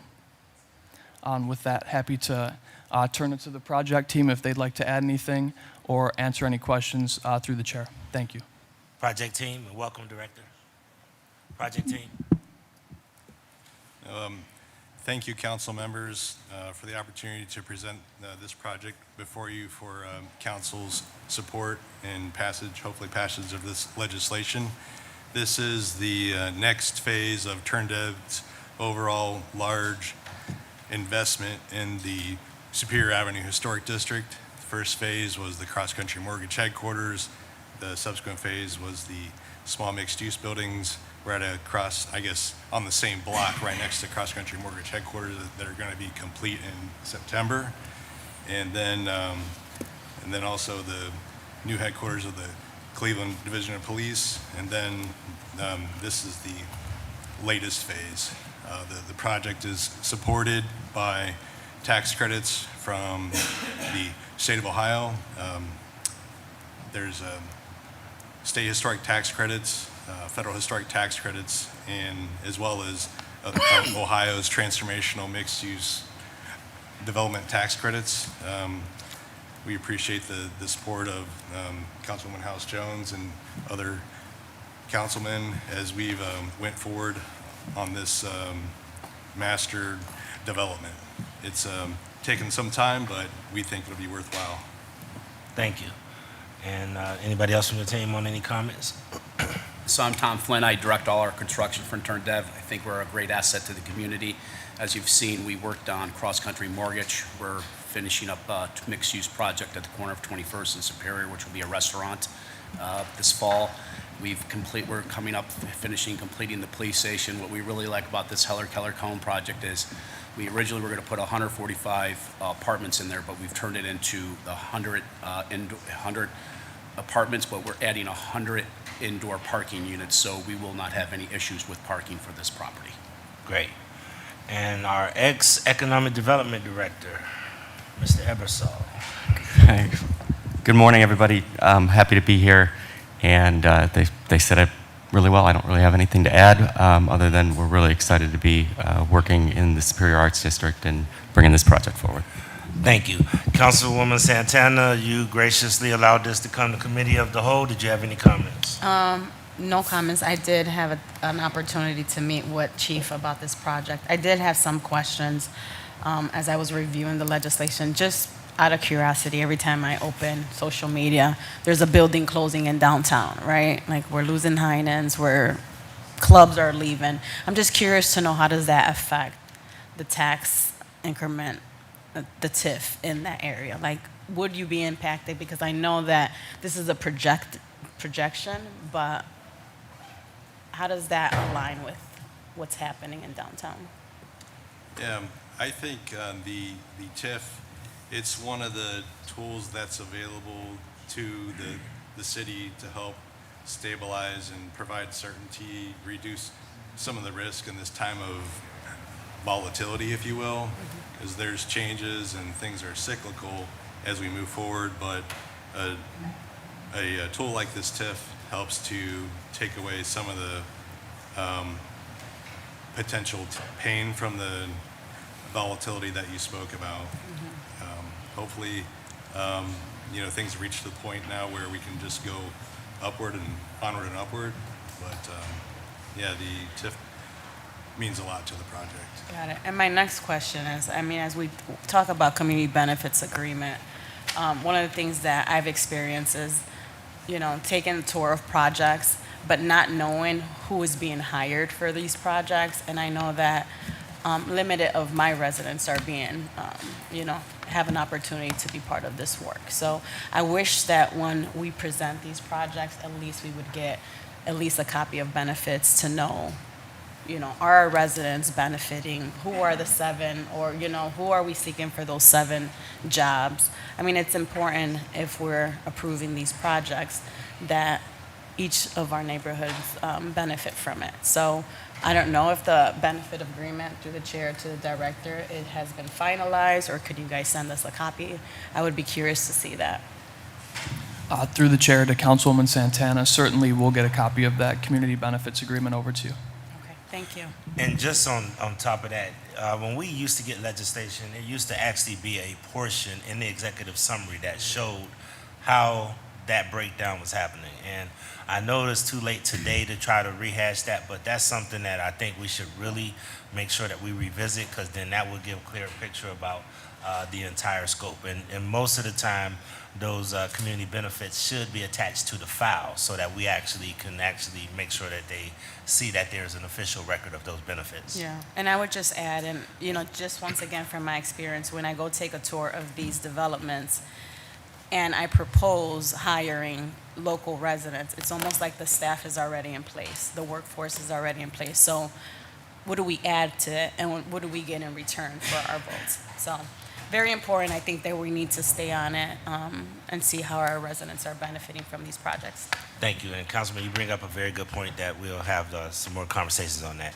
I always give I'm sorry, go ahead. Yeah, I just want to address a comment that you made, Council President. We do typically include that information in the RL, but typically at the second piece of legislation, not for chain of title, but we can make that amendment where needed. Thank you. I always give the council person of record in that area the option if they want to go first or last. Councilwoman House Jones, do you want to wrap up? You want last? Okay. Councilman Casey, and then Councilman Joseph Jones. Thank you, Mr. President. Mr. President, to our presenters, First of all, Director Small, are you able to pull up the community benefits? Because that was one of my questions. Are you able to pull up the community benefits agreement now? I can certainly try to find it, but we also have A.D. Curry here with us, whose department works on those CBAs. All right, that definitely is something. Knowing what those community benefits are prior to us passing any legislation should definitely be known by the council, and not just we have a community benefits agreement in place. So if you could work on pulling that up, I'll continue to move on. Mr. Chairman, to whomever can answer this, TurnDev does not have any properties in the city of Cleveland or projects that are in default or behind in property taxes, do they? No, we don't. All right, I didn't think so, but Just for the record, we are well branched Make sure you out. talk. We are well branched over the city of Cleveland. We have land in Murray Hill. We have land on Breakwater and West 58th. We have land on West 28th. So we are in our own backyard developing our old. I just want to make sure, because I know that there's some developers out there who are looking for tips, but have let properties go by the wayside, so I just want to make sure that TurnDev's not one of those. Mr. Chairman, to the director, 100 Market Rate Apartments, what is the payment for the CRA for not having affordable housing?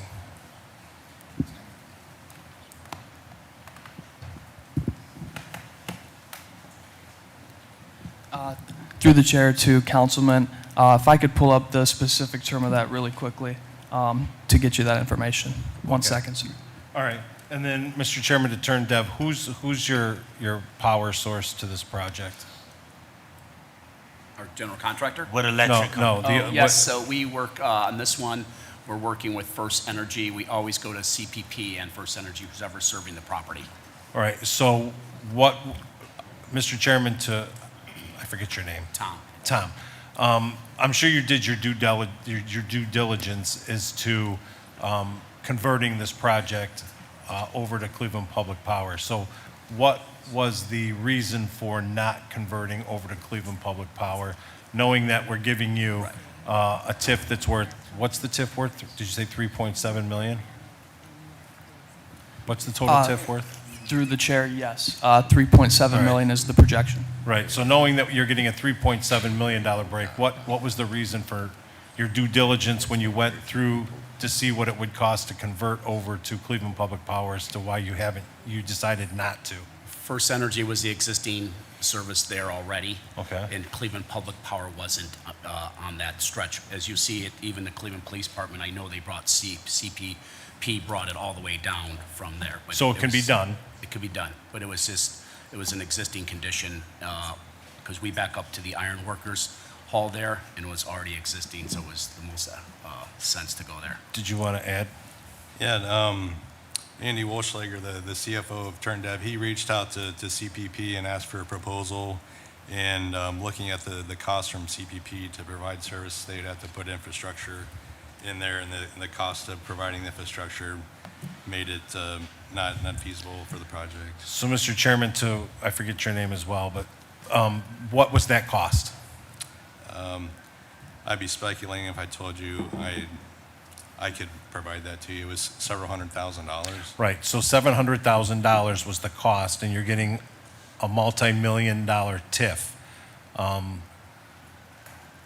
Doesn't sit well with me, right? Because we're looking for investments through the whole city, right? And an investment in Cleveland Public Power is not just an investment right there at that facility, but it also helps the whole general footprint of Cleveland Public Power, which is why we attempt to make that part of the community benefit.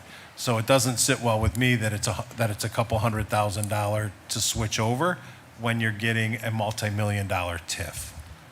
Thank you, Councilman. I appreciate your comments. This particular project, the construction budget with the volatility in construction costs, it was really tight. We were Mr. Chairman, I super can't sensitive. hear the distinguished Could you gentleman. speak into the microphone, please? Yeah, with the volatility in construction costs that we've been experiencing, everyone everywhere has been experiencing that volatility.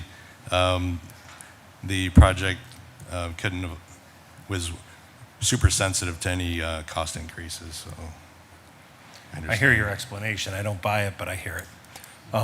Councilman, I can tell you right now, as I shared with you earlier, we do have 3 existing other properties that are coming to development in the next 18 months, and we've been talking with CPP about bringing power.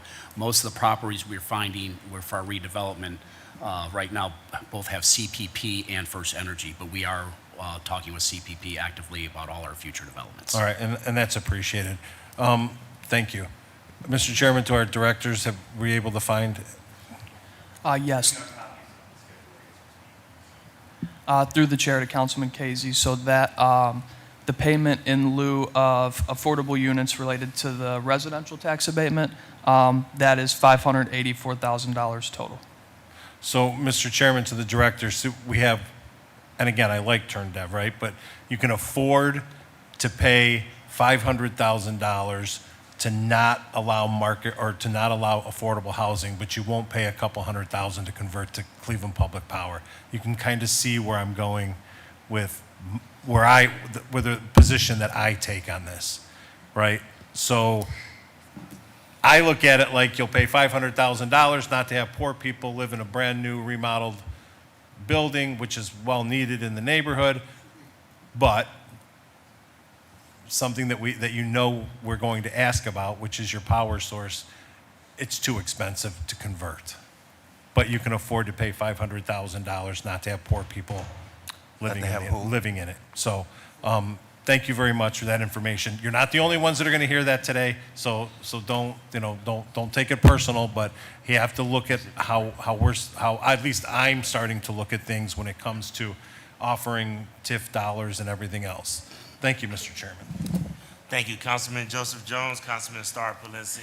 Thank you, Mr. Chairman. I'm going to be brief on it. I've always think that, when you're building a community and you're trying to do everything you can to bring in development, you welcome as much as you possibly can in the city, because the city of Cleveland needs as many investors as we can possibly get. And so on that thought, my question is for Bordeaux Smalls. I looked through this here portfolio, and I see that the 3.7, is there any other funds that the city has put together to be supportive of this project? And what is that total package? Through the chair to the councilman, no, this is the only tool that we're using out of the Department of Development. And is all of these units, it's my understanding that they're supposed to be all market rate? Through the chair to the councilman, yes. And Mr. Chairman, is these all rental or they're for sale?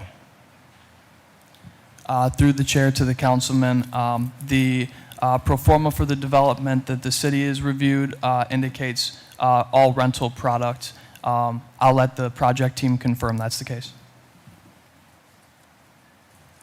Correct. To the councilman through the chair, it is 100% market rate, if you will. There are various sub-markets in the city of Cleveland, and the rents here are priced where we think we can get the rent to support the project. They're not affordable rents. And what is, Mr. Chairman, the cost of renting there if I wanted to rent there? A two-bedroom. Yeah. Councilman, I can provide that information. We have studios that start at $1,450 a month. So it's $1,450, and those are your market rate prices? Correct. And then one-bedroom units range from $1,500 to $1,600 a month. To $1,600 a month? And none of these you can actually purchase. You have to, it's all on rent alone. Correct, sir. I see. And Mr. Chairman, to the distinguished gentleman, how many minority contractors do you have working on this? And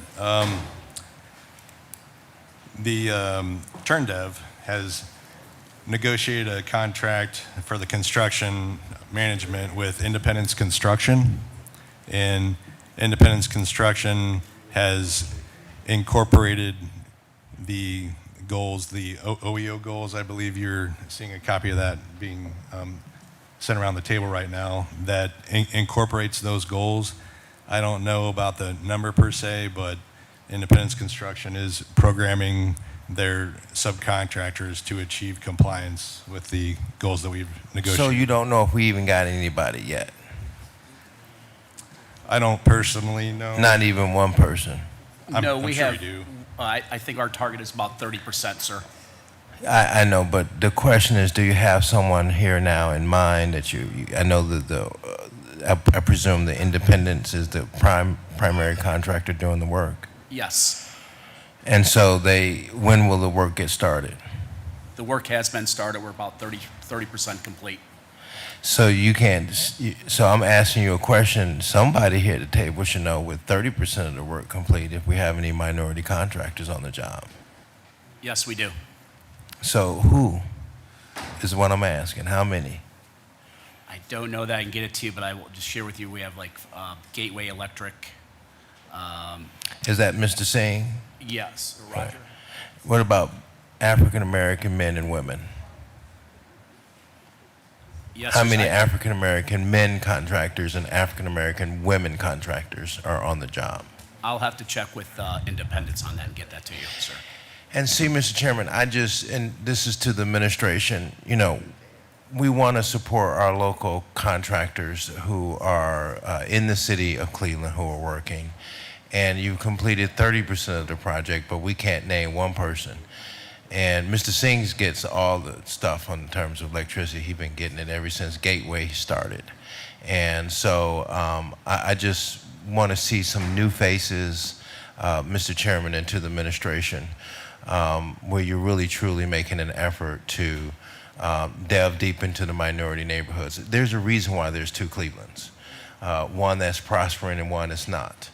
And part of that is because we talked about eloquently, Jasmine Santana talked about being able to be a part of the package the city has given you. But to sit here right now and see that you've done 30% of the work and you can't name off anybody, and this is not to embarrass anyone, it's just the reality of what we're dealing with. I could share one with you. Our first contractor on the site was our abatement contractor, it was A&T Environmental, which is a minority-owned firm. It's a minority-owned firm? Yes. Okay. So it would be good to Mr. Chairman, I'd like to follow up with you, Mrs. Bordeaux. Who is watching over the group to see and check balances on who is actually the accountability here? Through the chair, we have with us a member of OEO, and the OEO department monitors MBE, CSB, FBE requirements. So who do we have, Ms. Bordeaux? Who? Good morning to City Council through the chair. This is Michael Curry. I'm the Assistant Director of the Office of Equal Opportunity. This project, as we're bringing it to State Council now, has not been under active monitoring, but as soon as we have a firm agreement with the team at Heller Keller Cohn, we will begin monitoring, which will look back to all work that's been previously done on the project. So we will be monitoring the use of minority-owned business enterprises, female-owned business enterprises, Cleveland area small businesses, as well as the use of Cleveland residents, and monitoring the rest of the community benefits agreement over the course of this project. So I can assure you that we will work obviously very closely with our development and contractor partners and hold them accountable to the agreement that they have agreed to as part of this investment. So my question, Mr. Chairman, and I didn't want it to be long at all, but not you just opening up so much. The next question, Mr. Chairman, is why haven't you been working on how does this process work? We're sitting here, we're negotiating. The system has already started. They're 30% complete. When do we start evaluating if they are matching the criteria that this council has passed in terms of having minority participation? When does that start? 80% when it's complete? Or do you start at the beginning? How does that work? If you could be so kind, distinguished gentleman, to explain to me what that process is. Through the chair to the councilman. So that process will start once an incentive or a financing agreement contract is finalized. So that sort of monitoring kicks into effect. In this case, it would be when the TIF would kick into effect. So, but the next question is, the group knows they're going to get the resources. For 9 times out of 10, I don't see us really turning down any developments here, even with Mr. Casey's discussion concerning making sure we support our local utility. So the question is, since they know that, why haven't they began the proposition to already start down that route and have that lined up? I can speak to that through the chair to the councilman. We've been aware of the city's OEO goals, and we've been working proactively on several projects with OEO and ED for several years now. And so, recognizing that there can be starts and stops, we try to work ahead of the process, if you will. And so, we've been continually engaged with the parties on parallel paths, working with City OEO, Director Curry and his team, and as well as Director Small and her team, just to try and minimize the bumps in the process, but only deliver to the city, what we're trying to achieve, and that's increased diversity and, focus on local hiring and local contractors. So we've been working in good faith to achieve the council's objectives, even though it seems a little, cart before the horse at times. We are actively in good faith trying to hit those numbers. And Councilman Jones, your time is up. So and then ending, thank you, Mr. Chairman. I'd like to follow up if our team that's there within the next 30 to 60, 90 days, if we could have a report to talk about where we are in terms of capacity of minority participation in terms of contractors, Mr. Chairman, I would be appreciative of that. Do we have that? We got that down? So in 90 days, if you could report back and give us a report on how many minorities are participating in the contract. Thank you, Mr. Chairman. Thank you. And Councilman Jones asked some great questions. And as we preempt to Councilman Starr, we have Starr, Polensek, Conwell, and Shaw. And then once again, House Jones is going to wrap us up. I do want to caution everybody that we have approximately 6 pieces of legislation that we heard, and we have approximately about 45 more to go. I do know that one of the questions, the reason I said that Councilman Jones asked some very good questions is because in meeting and talking with many of the prime developers, you're exactly right, Councilman, there's only a very small, minuscule amount of people that are getting these contracts. And what I think we need to do a job of, which I hope that Councilman Starr would help with that effort, is to recruit and find out how we get more MBE and FBEs certified, because they can only go to the pool that's there. And Raj is pretty much one of the only people that actually has the capacity to do some of this, and he is a minority. So part of that onus that you bring about, which is a very valid question, is that we have to literally probably roll up our sleeves and say, how do we get more people in the door? And I think that's a conversation that we need to have with Mr. Director Mitchell. And hopefully Councilman Starr through the Workforce Committee can lead that. That's more of a proactive effort as opposed to how do we deal with it now, because that is something that I haven't heard just from this developer, but from several developers, that the pool is so shallow, it's hard to find as many people. We need to really do a better job to work with Director Mitchell to recruit more people into that pipeline. Thank you, Mr. Chairman. You had some very good questions. And appreciate the enlightenment overall, because I wasn't aware. Yeah, so Councilman Starr, you had the floor, then Councilman Polensek, Conwell, Shaw, and Councilwoman Jones will wrap us up. I do want to caution everybody that we have a lot of legislation going. Yeah, thank you, Council President. And through the chair, definitely to Mr. Morehouse, if I may ask, are you a United States American citizen? Through the chair. Yes, sir, I am. All right.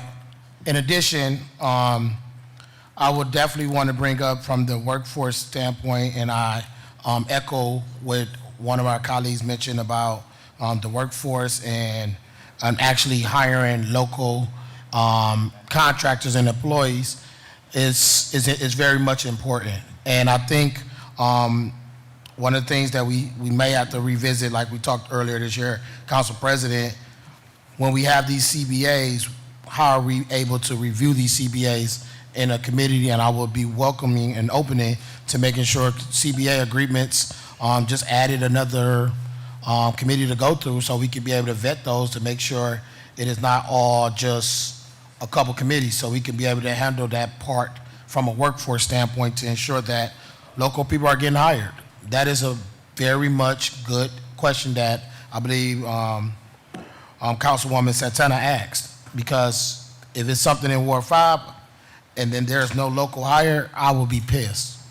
I will be frustrated, I will be angry on the initiative, and I wouldn't support legislation as well. So I think if we can be proactive and possibly review some of our committee functions, I think that would be something that we possibly could look into, and that's something we could talk offline, as well as those CBAs. But also, I know that we heard that there is a penalty when developers are receiving an affordable housing, and if they choose not to add the affordable housing, they can pay the penalty, and then that penalty allows them to just do market rate.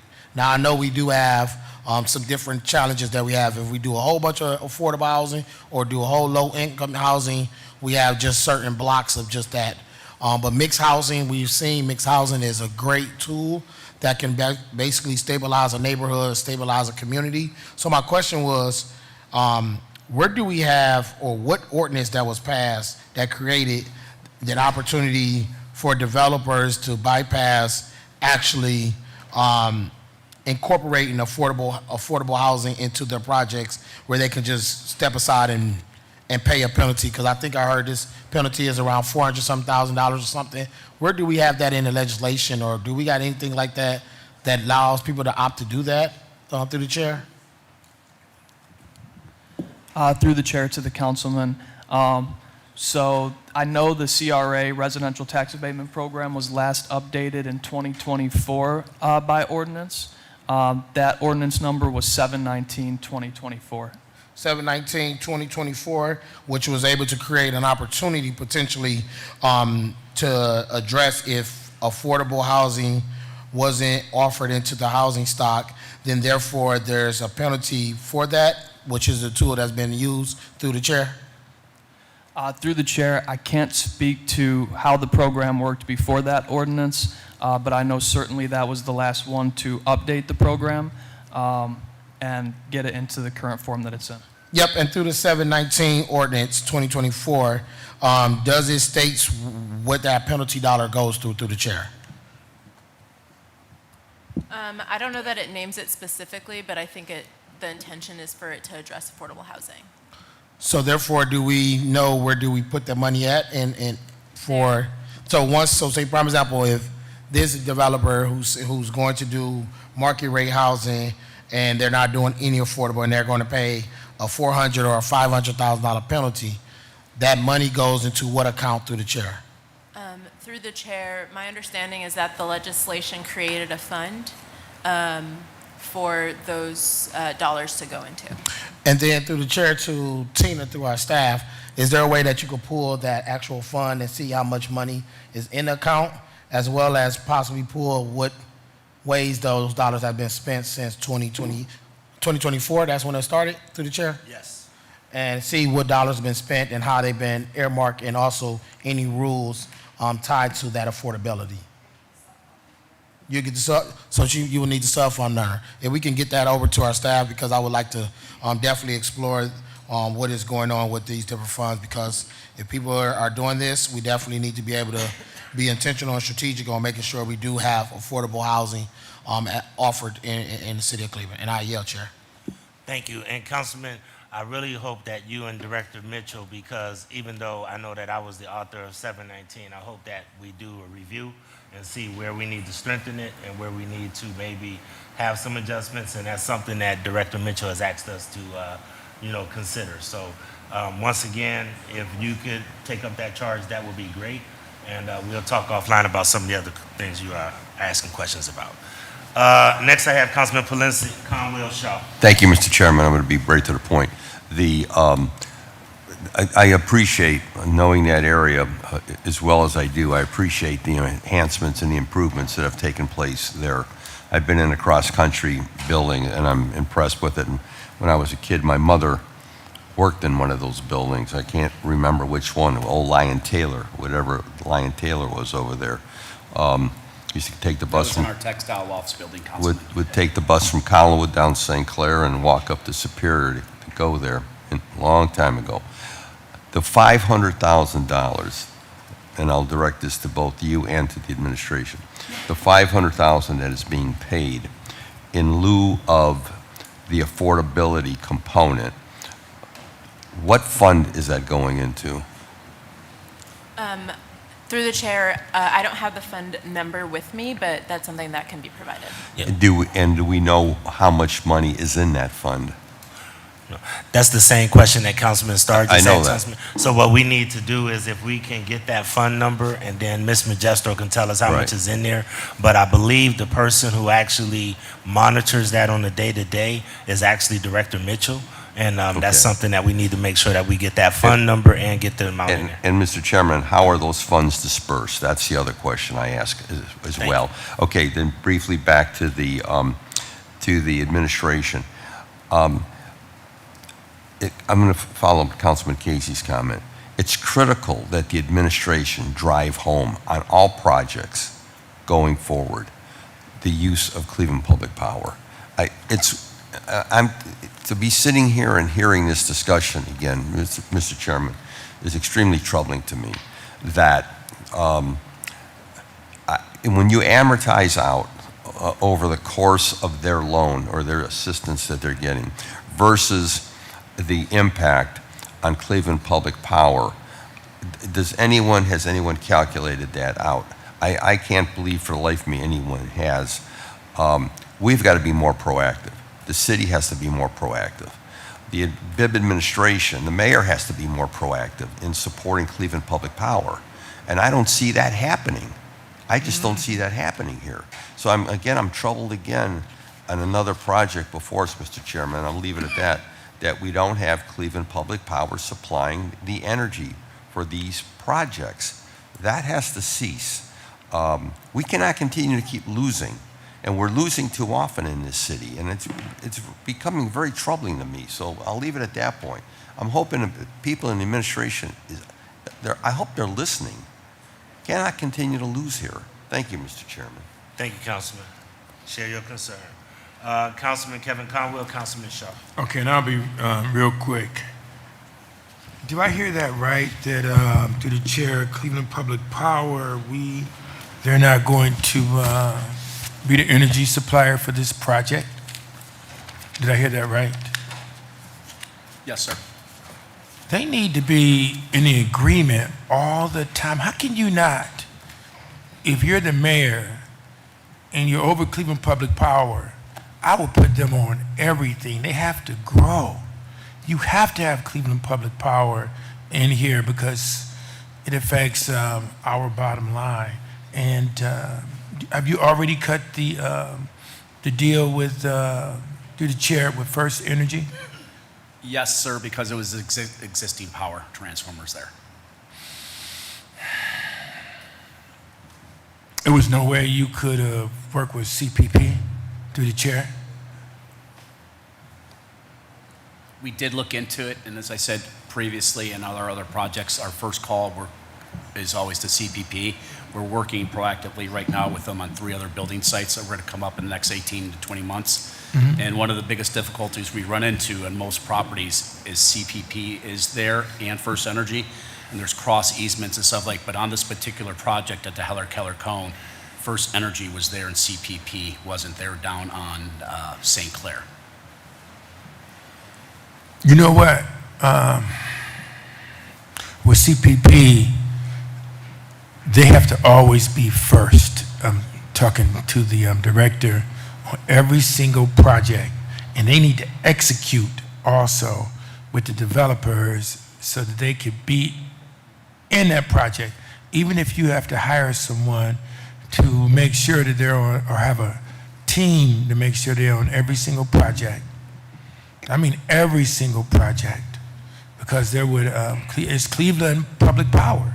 How can you come to us and you're not thinking about Cleveland Public Power? That has to be first thing first.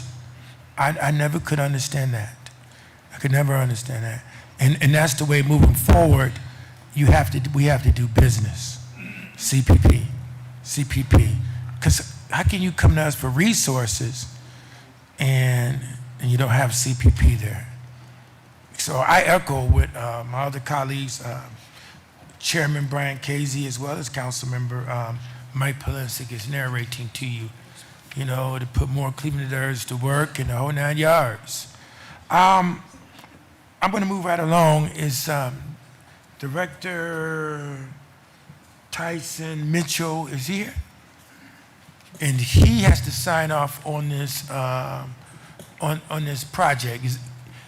I like him a lot, through the chair. I like him a lot, and when he tells me he's going to do something, he end up doing it. And when he put his Midas touch on something, Director Tyson Mitchell is done. He'll evaluate the project to make sure African Americans and people of color are working on this project. Before he came, I used to go out and protest projects. I'd get with Norman Edwards, we'd bring 100 men, and we used to make sure African Americans were working on the projects. Ever since Tyson Mitchell is there, he tell us he's going to make it work, he make it work. So I appreciate that young director a lot. Now, something that we need to add to all projects, and I just don't see it in your agreement, is purchasing and procurement. That need to be on every single project, because here's the thing. When you do construction, it has a beginning, and then you close the project out. It's an ending. But if we do, in our agreements, purchasing and procurement, you have to always do preventive maintenance. You have to always, it's ongoing with any single project to keep that project alive. But I don't see it in there. And that's why I need to know, are we looking at that as well to make sure that the people of the city of Cleveland are working on this project through the chair to the director, and then I'll yield.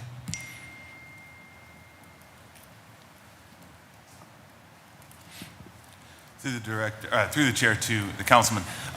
The short answer is, for this particular project, we don't have any extending elements of the community benefits agreement. We have started implementing that on a number of our projects, including some you'll hear later today, where we've actually considered, again, the long-term employment at the facility, future procurement, and other elements as part of a community benefits agreement. These elements are always evolving, and as we identify issues that obviously reflect the needs of the people of the city of Cleveland and their representatives, we're always looking for new and innovative ways to leverage the city's financial investment in these projects to long-term benefits. And you know what? When you putting together this project and they sit down with us, even in construction where the project is moving forward, in that project, let me see which one, what phase. When you execute on the project, it's purchasing and procurement. It's right in the execution of that project. To deliver toilet supplies, to deliver things that the workers need is right there baked into that project. It's purchasing and procurement. Before you even close out the project, that's in there, but I don't see it when I read our scopes. So we shouldn't wait until the end. It's right there when you monitor and control. It's in all phases. So, Director, can we bring Director Tyson Mitchell to the table, and then I'll yield, because this is important. You can make money, and you can put money in people's pockets. You know, the purchasing department control the purse strings of all businesses, through the chair to the director. Well, good morning, good afternoon. Hi.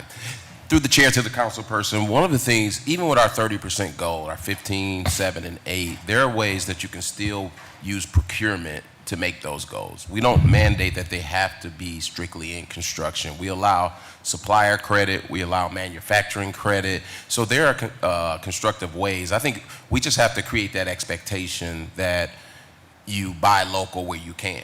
I mean, we have that provision in the community benefits agreement, but we really need to take an assessment of how much can you really buy local?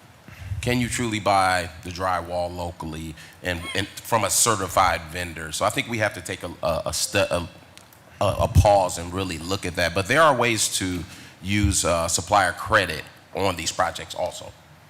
You know, through the chair, some of the, like as huge as this project, they use just in time also, like we do it in the city of Cleveland. So you can put your inventory in just in time, and then you pull from that inventory for your project. Through the chair to the director. No, that is correct. Through the chair to the council person. One of the things we're looking at is how do you diversify what you do? I mean, honestly, from an MBE standpoint, FBE standpoint, we want them to make the goal. We don't want it to all be in construction. You know, what about professional services? So sometimes we have a tendency to focus on construction and leave out the professional services, the procurement. So those are things we're adding, and I think you'll see that more on the next on a project that's later on. Okay, yeah, I'm agreeing with you because I know it's like different. What word I'm looking for? It's different buckets here, right? And so it's like fund accounting. There's different buckets that you can pull from. But I don't want that purchasing and procurement because that's everlasting. So when you leave this project and you create the building when it closes out, through the chair to the director, that's one of the projects that will continue to keep going. Right. That is very true. And we don't want them, last point, we don't want them to make the goal we're going to buy all drywall from a minority vendor, but we're going to make the 15% there, but we're not going to do any construction because we don't have to. See, so there's a balance there that we want to meet. All right, cool. That's cool beans. That's all I wanted to know. Thank you, Mr. President. Thank you, sir. I have Councilman Shaw and then Councilwoman House Jones is going to wrap us up. Thank you, Chair. I'll try to make this quick. Through the chair to the administration, you've heard my concerns about TIFs before. I know some of the other colleagues have also brought up the lack of affordable housing. I wanted to understand why the administration continues to believe that subsidizing market rate housing units is a feasible strategy to develop downtown or any other neighborhoods. Director? Through the chair, the tax increment financing tool is one of the few tools that we have to accomplish some of our department goals, which is to activate adaptive reuse properties, vacant properties, activate commercial corridors. And so, while the market is continuing to strengthen, it's still, not the strongest market, and it's, one of the only tools that we have.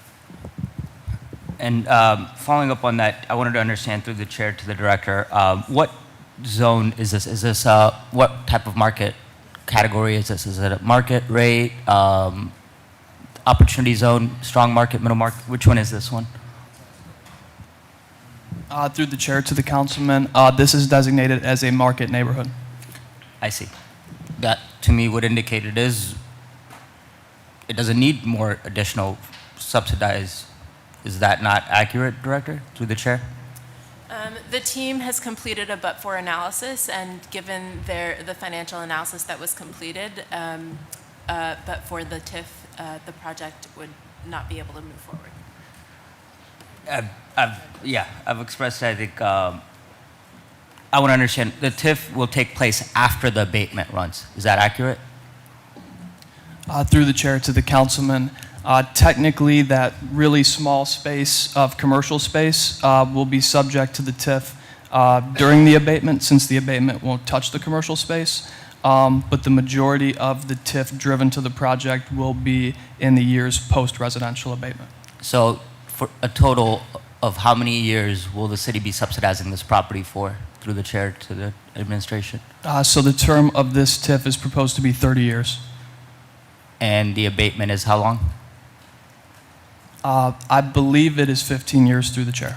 So total combined, we're going to be subsidizing this property for 45 years? Through the chair, the first 15 years of that TIF overlap with the abatement, so it would be 30 total years. I thought in one of the pieces it was indicated that it would be running subsequently, not overlapping. Through the chair, so much of the value would be subsequent, but the term of the 30-year TIF would begin upon execution of the agreement. That would occur likely this or next calendar year, and that would set the 30-year timer. The abatement would also kick in at the point of occupancy, so they would be concurrent terms. Okay. And I'm sure most of my colleagues saw it, and I'm sure the broader public also saw that recently the staff at Cleveland Public Libraries just held a strike authorization vote because they're negotiating. Part of their struggles is because of the funding struggles that the library faces, and the TIFs that we continue to approve continue to eat into their budget. I wanted to understand, have we made an analysis of how much money will be diverted from Cleveland Public Libraries because of this TIF? Through the chair, the analysis looks at the total tax mills that would be foregone by the civic sector. Breaking it down at that level of specificity has not been done. It is something we could look into doing.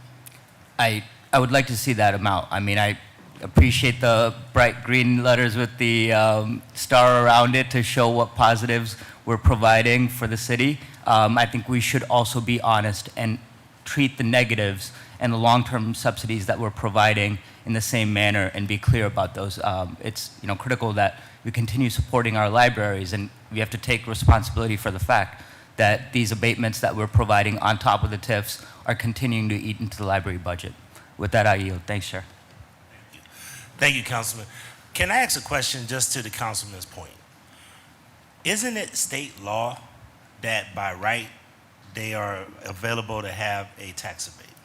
Or is it some kind of state law that basically says that they are privy to a tax abatement? Yes, to the council president. So this item today, the TIF, those are negotiated on a case-by-case basis, and that is at the discretion of the municipality. Right. Regarding the CRA tax abatement program, state ORC allows you to set that up in various different ways. The way Cleveland and many other communities around the state use it as like a sort of buy right.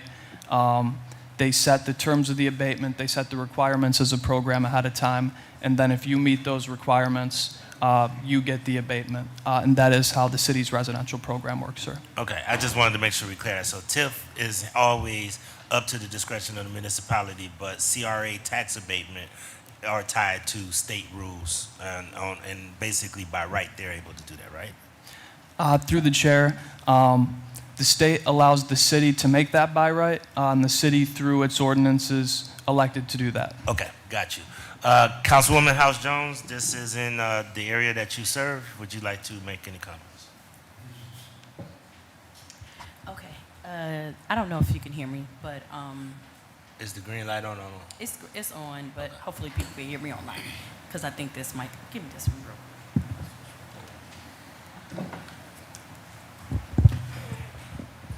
Okay.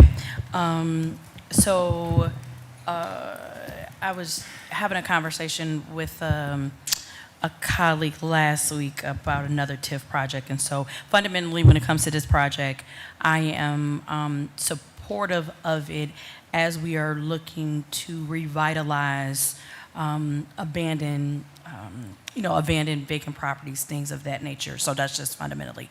But I do want to take a moment to talk about just the dynamics and answer just some general questions.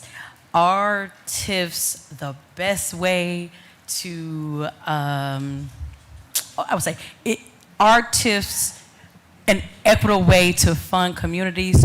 No, right? I think we need to have an understanding of this. One of the problems is that, and I think this is the work of council, is that we have to begin to put forth more equitable solutions so that developers and other people can find things to do. And that's one of the things that I am on a pathway to do. And this is a much larger issue when we think about the tax policy structure of the state of Ohio. And this is things that I think Ohioans absolutely need to look at as it relates to the taxing structure for businesses and those who are high earners. If you look at for the last 3 decades, the state of Ohio has taken an approach to get to a flat taxing structure, which means people that make $50,000 can sometimes pay the same amount of their tax rate of somebody that pays $1 million or $5 million or $1 billion. And then there are all these other nuances in our taxing structure system, and we need to come to a place, because again, those tax dollars then go back to local communities or lack thereof, and then people then begin to fight over property taxes, because that's what we're talking about here. We know fundamentally property taxes are not the best way to fund the operations of life for society. We collectively as legislators have to put forth, in my opinion, a more progressive tax system. That is the reason why this upcoming November, we're gonna have these proposals that are going to be on the ballot. Some may win, but a lot of them are going to fail because people will not, they just can't be taxed anymore. And we are going to have real conversations about how much people are going to have to pay, right? This whole thing about rating, I know we just got the news that Ohio is the best place to do business. Okay, great, but to what extent? People are not paying their fair share. And I'm saying high earners in particular are not paying their fair share. And until we are able to put forth a real plan to be fair in our taxing system, these TIFs are going to continue to come up. We're going to be confronted with to whether have a development in your community or not. And that's my general thing in that. As it relates to jobs and contracting opportunities, I have talked extensively, with this team here. They know my position. I am very, very clear. One of the biggest challenges we are having contractors of mass. And what does that look like? It's a contracting company that has a minimum of like 10 people in a professionals, like a plumbing company that has 10 plumbers, an electrician that has 10 electricians. Those are very far and routine. I have about 5 in Ward 8, and I can name them. AKA Team, Next Gen Construction, Ozan Construction, Roma Construction, and Coleman Spawn. That's what I have in Ward 8. I don't know what you have in yours. I know what I have in my neighborhood. For the individuals who say they want to work on projects, my office works tirelessly. I will pick up the phone to call a company to say, hey, because a lot of these relationships happen because you know somebody. You my friend, I'm your friend, and we cook together. So if there are people who want to get in these industries, who want to have relationships, we are not short on development projects happening in Ward 8. So if there are people who say, I want to sign up, I want to work on something, it would be helpful if the councilwoman or any office knows you exist, so we can begin to do some of those matchings, because I do them. I do them for people who say they want to be in industries. I share people and connect people to Cleveland Builds, other unions. Now, it's going to be your responsibility to do the work and show up and show that you can do the work. But I introduce people plenty of times, right? We just got 80 unit, the Frontline Development just got their gap finding for 80 units of affordable housing coming on. And we have to think about the broad spectrum of what we want the city of Cleveland to look like, right? For working people and for well-to-do, those who are unhoused and, everything in between. We have to have a mixed income community, right? And people with all varying levels of salaries and income to live and be attracted to the city of Cleveland. I think it's crazy that people paying $1,500, $2,000 for an apartment, but baby, the people was doing it all over this country. And I'm like, okay, great. And that's great for you. Finally, when it comes to the CPP and not utilizing CPP, what I will offer to this council utilities company, I think we really, we need to look at how many projects have been in the last year or 2 years, how many projects have come online that did not use CPP.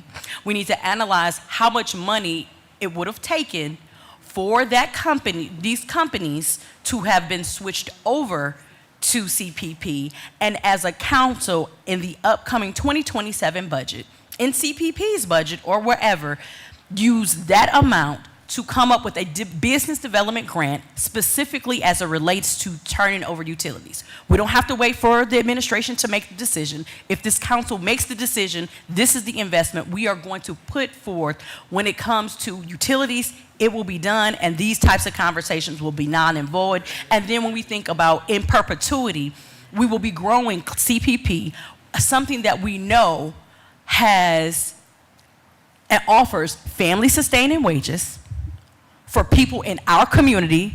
We're not trying to convince nobody to hire people because we know our hiring processes, and we are building CPP to be competitive. This is my suggestion. I hope we can do that and put this forth in the 2027 budget. Thank you. Thank you. Seeing no other questions, ordinances number 695 and 696 stand approved. Once again, please sign on the committee that you address. I want to, we have one more development piece with a guest, and we always try to do our guests first. I want to just make sure everybody knows we still have approximately 40 pieces of legislation to go, and we've gotten about 6 done so far. So I just want to make sure that everybody brought their sleeping bag today, because we're going to be down here for a while. Everybody always are at 10 minutes during committee of the whole, so I just want to remind everybody of that. I've actually been holding everybody to that already. All right.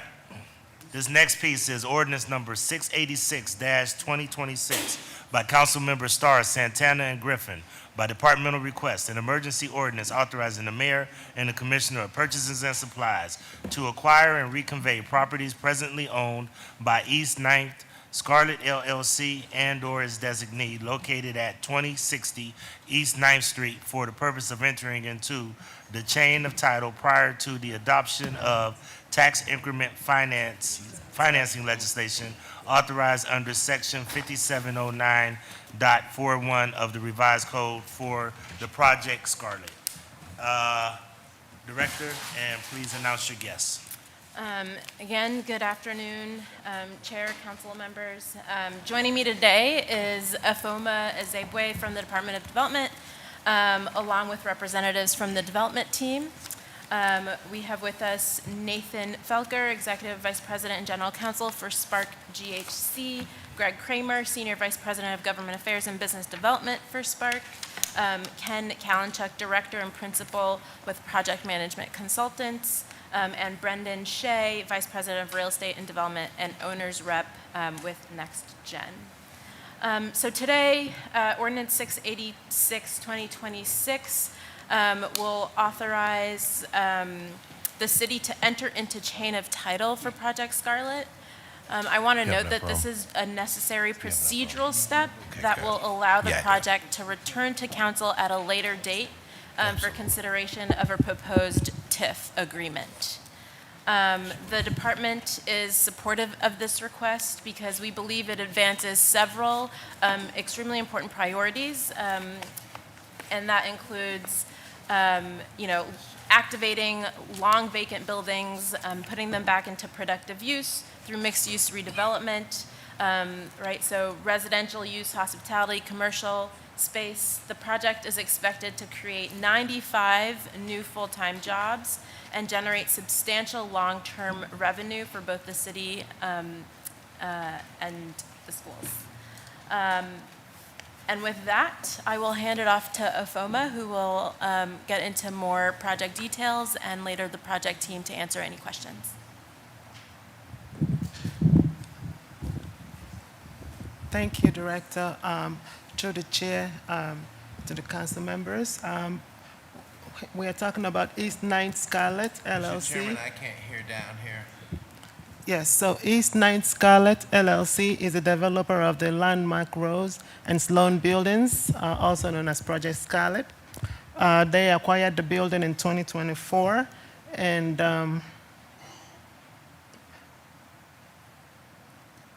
the project will be at the corner of East 9th and Prospect. The address is 2060 East 9th, and the two buildings are currently vacant. This developer is planning to redevelop the properties and bring them back to full productive reuse. This project will be the first Marriott brand residency combined with a hotel in Ohio. And this public-private partnership will cost them an estimated $126 million and some change to renovate both buildings. The two buildings will be transformed into approximately 170 residential apartments and also 121 hotel rooms, plus approximately 33,000 square feet of commercial offices and retail space. The project will lead to the creation of 95 full-time jobs, as my director indicated, and their estimated annual payroll is in excess of $3 million. They are requesting approval of this chain of title to pave way for the 30-year non-school TIF. The TIF will provide an estimated $16 million and some change over the 30-year term, and CMSD will benefit about $26,821,000 in total new income over the course of the TIF. The total estimated net increase of $29,724,571 in income tax revenues to the city and payment in lieu of taxes to CMSD over the 30-year term. We have an existing community benefits agreement with the developer that was negotiated by OEO. We also have a workforce development agreement that they worked with the Greater Cleveland Works to enter into. I'm going to turn it over then to the developer to shed some more light on the project. Thank you. To the chair, I'm Greg Kramer. I'm the Senior Vice President of Government Affairs and Business Development at Green Harvest Capital. On behalf of the entire Project Scarlett team, I would like to begin by thanking the administration, Mayor Bibb, Chief McNair, Director Bordeaux-Small, Director Mitchell, and Chief Administrative Officer Ezekwe. I would also like to thank Cleveland City Council, Council President Griffin, Council Member Starr, and all members of this legislative body who have toured Project Scarlett, who have provided letters of support, and have encouraged us along the way. A sincere thank you. Green Harvest Capital is based in Greater Cleveland. We operate 3 business verticals. 1, hospitality. We have 20 hotels via Marriott, Hilton, and IHG, including the Hilton Hampton Inn on East 9th Street. Our second vertical is multifamily. We operate 1,700 apartments exclusively in Cuyahoga and Summit counties. And third is our industrial division, which is headquartered on Hinckley Industrial Parkway in the city of Cleveland. The project in question revolves around the Rose Building. Just a brief history. Benjamin Rose was an immigrant who came to this country in the 1800s. He wanted to build the largest office building in the state of Ohio. And he did, at the corner of East 9th and Prospect. Built in 1900, 400,000 square feet and 10 stories, it was and is an architectural marvel. It is a unique building that will house a unique hospitality and multifamily project. Our plans are for a Marriott Tribute Hotel with 121 rooms that will be accessed off Prospect Avenue, and I think this was mentioned already, the world's first Marriott Tribute branded apartments. There will be 171 apartments that will be accessed off East 9th Street. Project Scarlet in the Rose Building is transformational for the city of Cleveland. I think if you look at a map of downtown Cleveland, it geographically bridges the Gateway District, Playhouse Square, and Public Square. It complements other recent important investments that have been made in the Rock Block, such as Cosm Cleveland. Without question, this is a key corner, a key intersection, if you will, the front door of our city. Project Scarlet will not only benefit downtown Cleveland, but it will also positively impact all 15 wards throughout the city of Cleveland. The new jobs that will be created will pay a living wage of more than $19.50 an hour.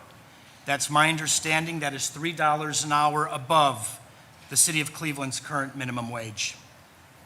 There will be 640 construction jobs involved, with a corresponding payroll in excess of $41 million. And this has been mentioned already, but I think it's very, very important. Cleveland Public Schools will receive approximately $27 million as a result of this project becoming a reality. It is one step towards stabilizing our population as a city, and it opens up downtown Cleveland and the entire city of Cleveland to additional development and outside investment from throughout the United States, not just regionally and not just the state of Ohio. The city of Cleveland's TIF will be leveraged against other public sector assistance we have received at the local, state, and federal levels. $16 million in federal historical tax credits, $4 million in state historical tax credits, the recently announced $7 million in TMUD, $2.5 million in brownfield remediation, and just last week, the Cleveland Cuyahoga County Port approved a tax savings that will equal $1.4 million for this project. A total investment, if you will, at the local, state, and federal levels of $31 million. This unique $130 million hospitality multifamily project will bring a 400,000 square foot vacant building back to life. It will reinvigorate a neighborhood via a Marriott Tribute Hotel and the world's first Marriott Tribute branded apartments. Administration officials, Council President Griffin, Council Member Starr, thank you for the ongoing partnership.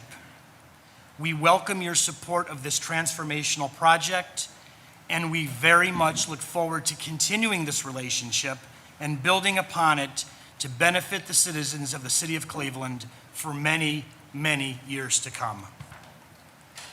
Those are my comments for the record, sir. Thank you. All right, we'll go into questions from the council.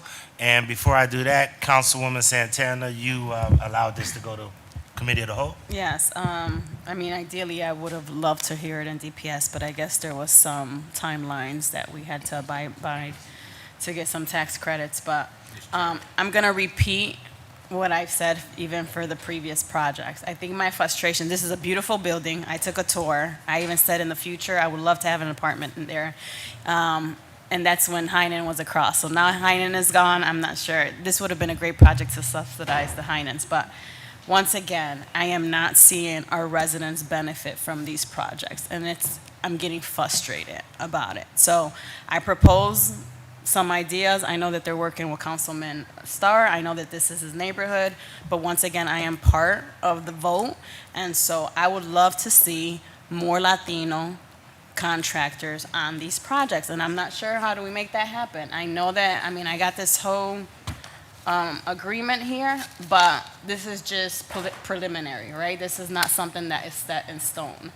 But yet, today we are going to vote on this project. So it is I don't know, maybe I've been here too long, but I'm just kind of getting frustrated over and over again, seeing these projects, what so much of, tax dollars going into funding them, but yeah, our residents are not moving forward. They're not building wealth, and we are still considered a very impoverished city. So I don't know what the fix is, Director, but just like moving forward, I need to see proof that our local residents are going to be part of these projects. And they don't have to have huge contracts. Like, these don't have to be contractors. You could bring painters in. You could bring drywall. You could bring plumbers. I mean, we have that available in the city of Cleveland. So I don't know what the answer is, but that is my pet peeve. And once again, thank you. I love to see buildings refurbished. I mean, I think this is just a beautiful building, a historic building that we are renovating, but I am frustrated about our residents not being part of the workforce plan. And I will yield. Thank you, Councilwoman. And I continue to hear this theme. I really think that this council needs a full-day working session with OEO to really drill down and have this conversation, because I think everybody's feeling the same frustration. And what you guys have to understand is when we go back to the community, people are saying, I want to work and I want an opportunity and nobody can provide it. Now, when I did CMHA, I actually had a project manager that made sure that we had people working in that capacity. So I just want to make sure that we maybe sit down with Director Mitchell. And once again, I will defer to Councilman Starr, who is the chair of Workforce, to really try to convene council to have a broader discussion over how we can make sure that our community is getting opportunities. All of us did. We provided Workforce, Ohio Means Jobs funding, and we all had fairs that we worked with Mr. Stokes in the past in order to try to recruit people from our community. So maybe we need to see what we need to do to ramp up, because this is becoming a recurring issue that we need to make sure that we address. That being said, Councilman Starr, do you want to wrap up or do you want to kick off? No, I'll wrap up. Okay. All right. Councilman Casey, Councilman Harsh, Councilman Joseph Jones, Councilman Michael Palencia. Thank you, Mr. Chairman.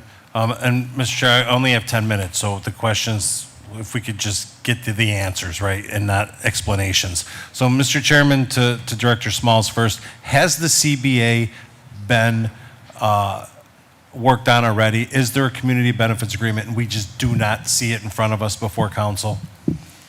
Through the chair, my understanding is that there is a CBA in place.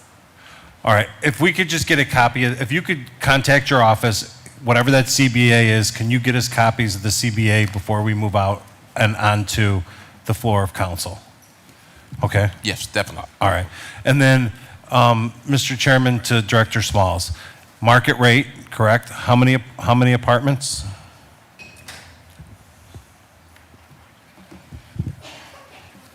Did I hear 95? What was it? 171? 170 apartments, yes. All right, 171 market rates, which means there's no affordable housing in the building. What is the cost of the CRA that the project is going to pay? I believe it's around 850,000. Are you sure it's not $1 million? That is the number I have in front of me. Okay. Is it 850 or is it $1 million? It's 25% of the number of units. I think that comes out to right around 860 or 8. Yeah, through the chair to the councilman, 855,000 is the math I just did. All right. 171 times 25% times 20K. All right, 855,000 to not have affordable housing in this. What do you call it? You call it the Scarlet, or is it Scarlet Rose? What are you calling the building? It's projects, to the chair, Project Scarlet. Okay. All right, so $855,000 not to have affordable housing at the Project Scarlet, and instead you're going to have market rate, correct? Now, you obviously, I met with you guys, you know where I'm going next, right?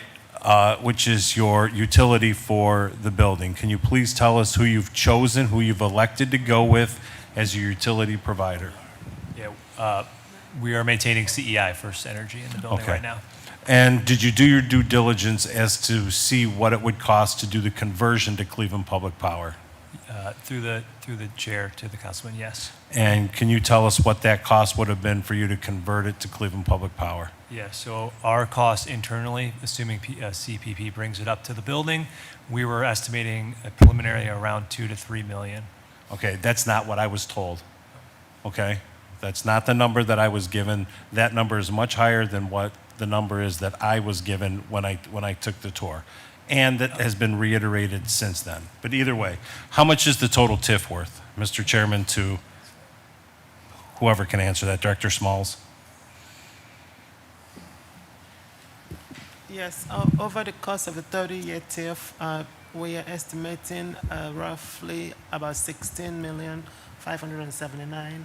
All right, so Mr. Chairman, to whomever. Mr. Chairman, I can't hear down here. If the young lady can put her voice on, outside voice, please, so I can hear you, because she's saying the most important yell stuff. into the microphone so Please, that everybody can hear. Everybody can't really hear. You don't talk to outside voice. Okay? All right, Thank the you. amount is $16,579,317. Okay, so there's a savings of $16 million through the TIF. In addition to that, I'm going to call you Greg, but I know I don't want to call you, what, you're Mr.? Through the chair, you can call me Greg. Okay, Mr. Chairman to Greg, you had mentioned that there was also a $31 million in federal, state, and local dollars that have been allocated for this building, correct? For this project? Through the chair, correct, sir. Does that include the $16 million in TIF that we're giving you? Through the chair, no, sir. Okay, so we're looking at $47 million in funding for the project. How much of that are you going to have to pay back?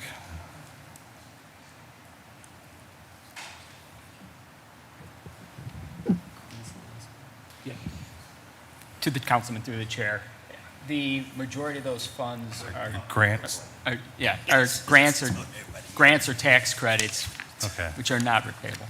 Okay. And then how much is average rent going to be at the place? Average rents are around $2,500 a month. So at 171, 427,500 in rent, right? That just, correct? Yeah, that math works. Right, 427,500 just in rent. And then there's also the retail and everything else, correct? And you're bringing 95 jobs in, right? Do we know what that 95 jobs, what that is for at $19.50 minimum an hour? How you didn't get to 20, I'll never know, but $19.50 an hour. What is that a tax rate what is that as employment tax that the city profits from that, from 95 jobs? I have the total payroll to be around $3,870,617.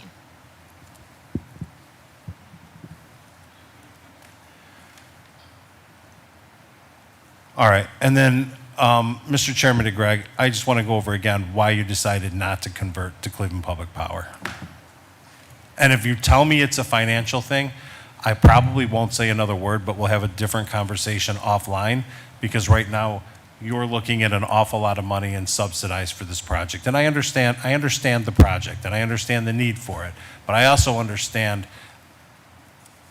the need for us to advocate for our own publicly owned utility.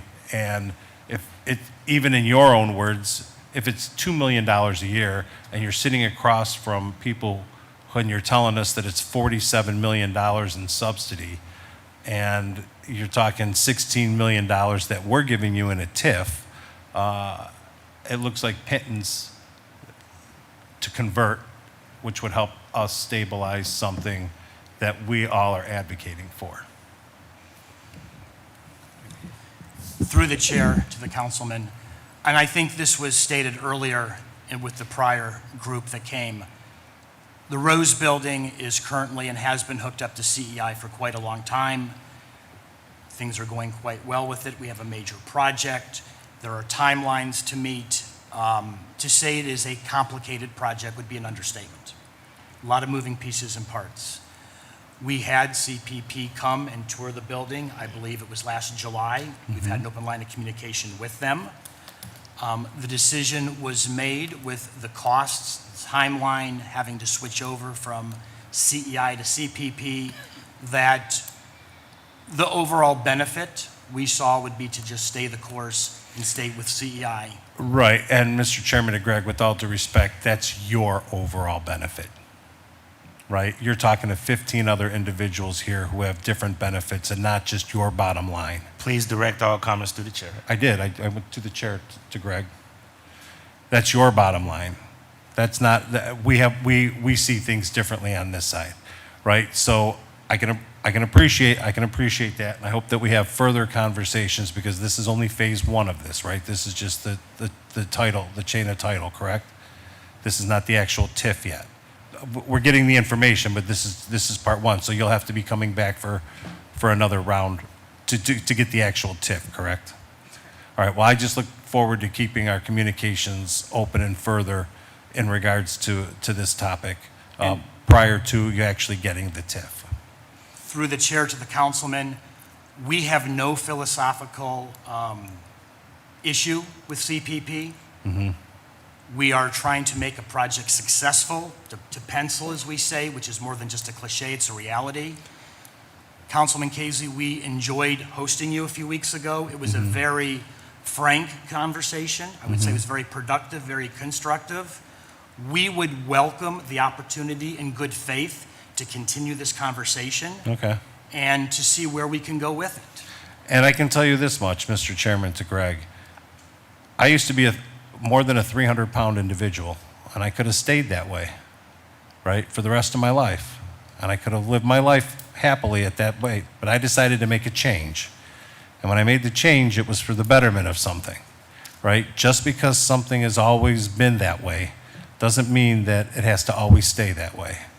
So I understand the infrastructure, and I get it. We toured, I saw that. But just because something's a certain way doesn't mean it has to stay that way. Thank you, Mr. Chairman. Thank you, Councilman. Councilman Christopher Harsh, Councilman Joseph Jones, Councilman Mike Valencia. Thank you, Mr. Chair. I appreciate how difficult these projects are for the body and for the people that come here and for the general public at large. As you know, Mr. President, I have a simple view of cities. I think we revolve around jobs, housing, and schools. So through the chair to our guests, this was the Medical Mutual building, I believe? And through the chair, how long did Medical Mutual occupy this building? To the councilman, through the chair, I believe it was over 40 years. That they had 40 years. And through the chair, when did they leave? 2023 was when they finally exited the building. Okay, and so through the chair, that was 3 years ago. What has been going on in this building in the 3 years since Medical Mutual left? So, to the councilman, through the chair, we purchased the building in late 2024. It had been marketed by CBRE. A number of different suitors were looking at purchasing it from Medical Mutual. We finally closed on it in late 2024. Could everybody speak into the microphone? Yeah. Please, everybody. Certainly. We finally closed on it in late 2024. Since then, we've been doing our pre-construction and planning for the redevelopment project. It's currently vacant, other than security personnel. And Mr. Chair, I hope that I can serve as a good example of how to use your outside voice along with the microphone so that everybody can hear what we're saying. Through the chair, so for 2 years, sir, did you guys look for commercial tenants? Did you look for a new business, a new company to come in there to occupy the space the same way that Medical Mutual had? No, our plan was, in looking at it, was always to convert it to this mixed-use project. Okay. And through the chair, why was it that you never considered commercial use? Our company, as Greg indicated previously, is a multifamily and hospitality developer. Had it been looked at for commercial use, we probably would have not been the right developer for it. So we looked at it and developed the plan to put in here this branded residences and hotel. Okay. Through the chair, do you know if commercial developers looked at the building to reactivate as commercial space? As far as I'm aware, the other parties that were looking at it for similar residential conversion. I'm not aware of all the different Similar residential? Yeah. Sure. And if anybody else has, any light to shine on this subject, I'm just trying to wonder, there used to be a lot of jobs there. Jobs are important. We like jobs. Jobs pay income tax. Jobs are good. The jobs went away. What was the reason we weren't able to turn this right back over into another big job center is kind of what I'm getting at here. And if anybody has, thoughts on that, it's been sitting there for 3 years and we have not got a new employer. And there's a reason for that is where I'm trying to get. Yeah, through the chair to the councilman, there's a lot of reasons. A lot of it has to do with the demand for office space has just gone down. Right. Offices have shrunk. We've lost employers. Employers have consolidated, and there's plenty of other Class A, Class B plus office space available downtown for tenants to go into in buildings that are focused on this with amenities already in place. The first floor commercial has not been filled. There's historic tax credit rules that prevent you from getting started before you apply and close on certain tax credits. So we were limited in that. So, Mr. Chair, if I'm understanding correctly, the demand for office has gone down nationally, regionally in downtown Cleveland. Businesses are doing more work from home policies with their employees. There's less need for a lot of office space. Things are becoming more remote.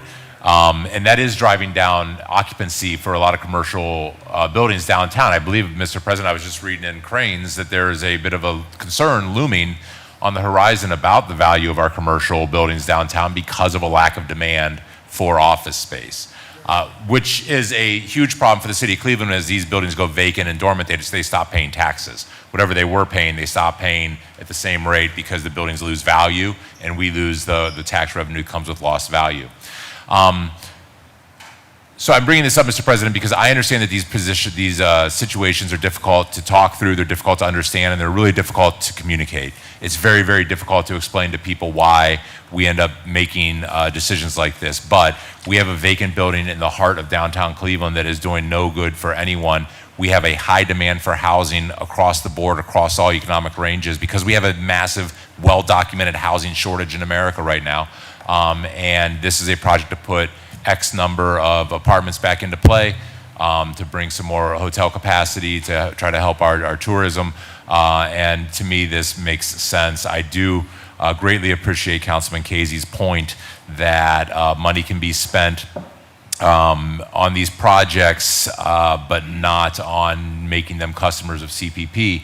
I think it does behoove us to figure out how to make CPP conversion a applicable benefit for the city of Cleveland, because not only does that benefit our public utility, CPP has a great track record in its employment history and in hiring folks from the community and having the apprenticeship programs with our high schools. CPP does a really good job of actually bringing people from our communities into employment, good, household supporting employment. So supporting CPP also supports our community in other ways, and I think that we should spend more time looking into those options. But as it stands today, Mr. Chair, I'm a yes on this, and I thank you all for coming to the table. Thank you, Councilman Harsh. And you bring up a very important point, and I was trying to bring in some of the downtown stakeholders in to have a conversation about downtown. A lot of people don't recognize this, but approximately 55 to 60% of Cleveland's income tax, which pays for our city services, come from the Central Business District.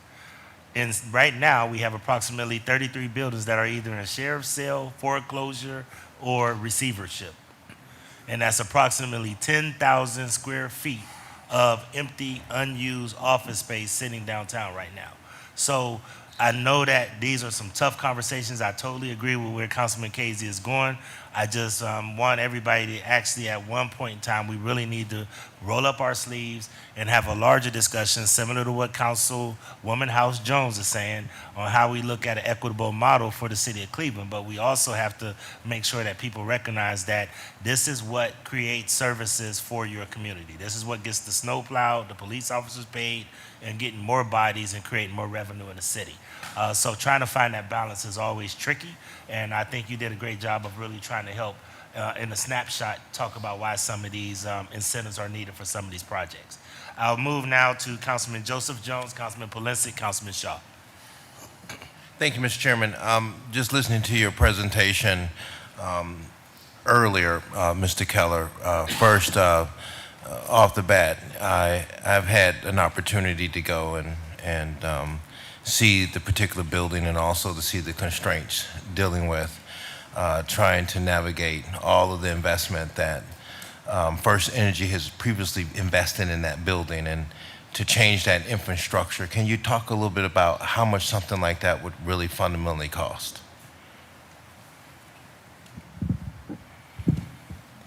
Yeah, so from a, to not go into too detailed of an explanation. So First Energy in the building, that infrastructure not only runs through that building, but also then runs across the street or around the corner and feeds AT&T. So there's a little more complexity than it's worth getting into here, but it's not just like disconnect, reconnect.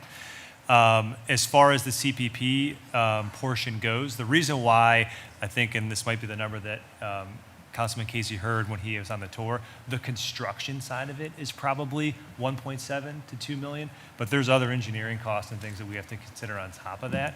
The reason why we need to spend that much money is really because the First Energy equipment stays in the building. So what that means is we can't just pull it out and just put CPPs in place. We need to go ahead and build basically a 3-hour fire-rated vault so that CPP can put their infrastructure into the building. So there's a little nuance as to why, like, we can't just pull it out and just put it right back in the room. It's already designed and built for it. So hopefully that answers a little bit of your question. Yeah, it sort of kind of like touches on a little bit. It was a little bit more in depth when I was on the site location in terms of the possible cost, because that was the question I brought up. Are we converting over to Cleveland Public Power? So, and I understand, and just want to move to the next question. Would you entertain an option of switching at some point to Cleveland Public Power, Mr. Keller? Through the chair to the council member, as I discussed, or as I mentioned to Councilman Casey a few moments ago, I have spoken with ownership. At the moment, we are planning on remaining with CEI, but we are open to having an open, honest dialogue. And if it is feasible from a financial standpoint, from a timetable standpoint, we would be open to that conversation. I see. And Mr. Keller, in your presentation, the city says that the estimated investment here is that, I want to make sure I'm hearing this right, is that $126 million, roughly round off $127 million? And this is what we're investing in this building at this time? Through the chair to the councilman, yes, sir. Okay. Can you talked about, if you could elaborate a little bit more, because I don't know about, if you could tell me a little bit more detail about the Marriott branding of the apartments. Through the chair to the council person, thank you for that question. I mentioned earlier in my remarks that we have relationships with Marriott, Hilton, IHG. The relationship with Marriott is especially good. This is a very unique project, and I just don't say that as a cliche at the table. There are not too many residences anywhere that have the Marriott or Hilton name attached to them. I believe, and we believe, that will change over the next decade. With that said, the city of Cleveland is at the front of the parade. Marriott has a very good relationship with us. They believe in us.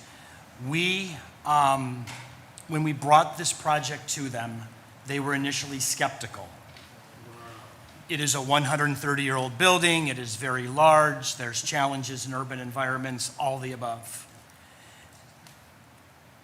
Due to others on the team, not myself, who are very tenacious, who believe in this building, who believe in the city of Cleveland, Marriott came, toured, saw the numbers, saw that it penciled in. So having Marriott part of this, both for the hotel, which will be very nice, the Tribute, as I mentioned, on Prospect, but having Marriott Tribute branded apartments on East 9th Street, as we tried to stabilize our population as an older industrial Midwestern city. And I use this example very quickly. I have a son who's 24 years old. He went to college in Chicago. Robbie's very Midwestern. He wants to remain in the Midwest. Well, if Robbie were to move back to Chicago or Milwaukee or Detroit or Pittsburgh or wherever, the fact that you could go on the Marriott Bonvoy website and identify a building as a parent to know that your son or daughter would be in a Marriott property, you'd probably make a pretty good decision and sleep well at night.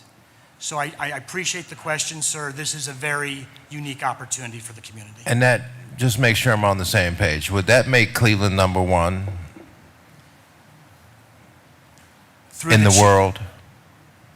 Through the chair to the council member, on this issue, yes, sir. So we will be branded as number one in the world for this branding. In the hospitality world, which is a very small community, like any other industry, they talk. And when word gets out on the street that there's a 130-year-old building in downtown Cleveland, people are going to come visit. They're going to investigate. They're going to see what we're doing in this city. And not to get too far ahead of ourselves, our experience thus far with the city of Cleveland, and I've said this many times, from a customer service standpoint to being a partner, to being responsive, to being transparent, we will be a global ambassador for this community. And who is your, because we've talked great amount about minority participation, who is your owner's rep? And are they a certified minority business? Yes. I'm asking him, I'm not asking you. All right. All right. I'm sorry. Go ahead, please, through the chair. Through the chair Yeah. to the councilman, yes, Next Generation Construction, who I am with, is a MBE certified business. Okay. And no disrespect to my colleague, I love you. Talk to me about how you're doing your outreach Yes, for certainly. potential contractors. So, in partnership with our design builder, at the start of the, before any of the packages were sent out to bid, we've been working with OEO and Director Mitchell's team to go through everyone that's in the city's directory, reached out to them, held an outreach event, had all the contractors there prior to any of the documents being sent out. That way they can get an idea of who the bids are coming from, what the scope of the project is, just more verbally talking through it before they just get a plan of, plans and specs in their inbox. And I'm drawing a blank here, so Mr. Tyson. Can Mr. Chairman, to Mr. Tyson, can you tell us a little bit more about, because you wasn't here earlier at some of the, you were here, but we talked about the minority goals, and I know we hold a strict standard to our local development CDs, development corporations. They pretty much can't do anything at all whatsoever unless they're hitting those goals.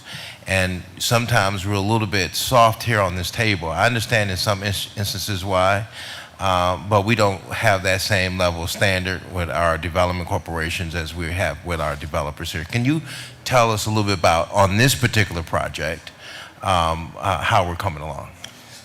Through the chair to the council person, well, you got to remember these projects we're putting commitments on the table. Commitments on the table. So right now, the commitment, and I apologize because usually we include the community benefits in the presentation, so you can at least get an eye of that. And I have the agreements here for you. But right now, we're projecting roughly $19 million in certified spend on this project. This project, we're very excited about it because, first of all, they have a certified vendor or contractor as an owner's rep. I can't tell you all how, when I bring that up in the negotiations to developers, they don't, well, it usually doesn't happen, I'll say. But to find that we have a certified vendor from Ward 8 contractor to be at the construction manager, the owner's rep level. Often we put minorities at the grunt work level, but we don't put them at the fee side. So this is what's exciting about that project here. Mr. Chairman, I know I got a little bit more time on there, but I'm going to yield at this point. I'm going to let you know to this group here, I think that this kind of investment and then to be branded the $126 million and then also to be branded in such a way, giving Cleveland a distinction of being first in the world is significant. And to see that you have minority representation starting as a rep and you're working with Mr. Tyson. It sounds like you've already been out there ahead of time trying to make sure that you line up minorities for the job. I just want to say, Mr. Chairman, I find it to be impressive and outstanding. No further questions, Mr. Chairman.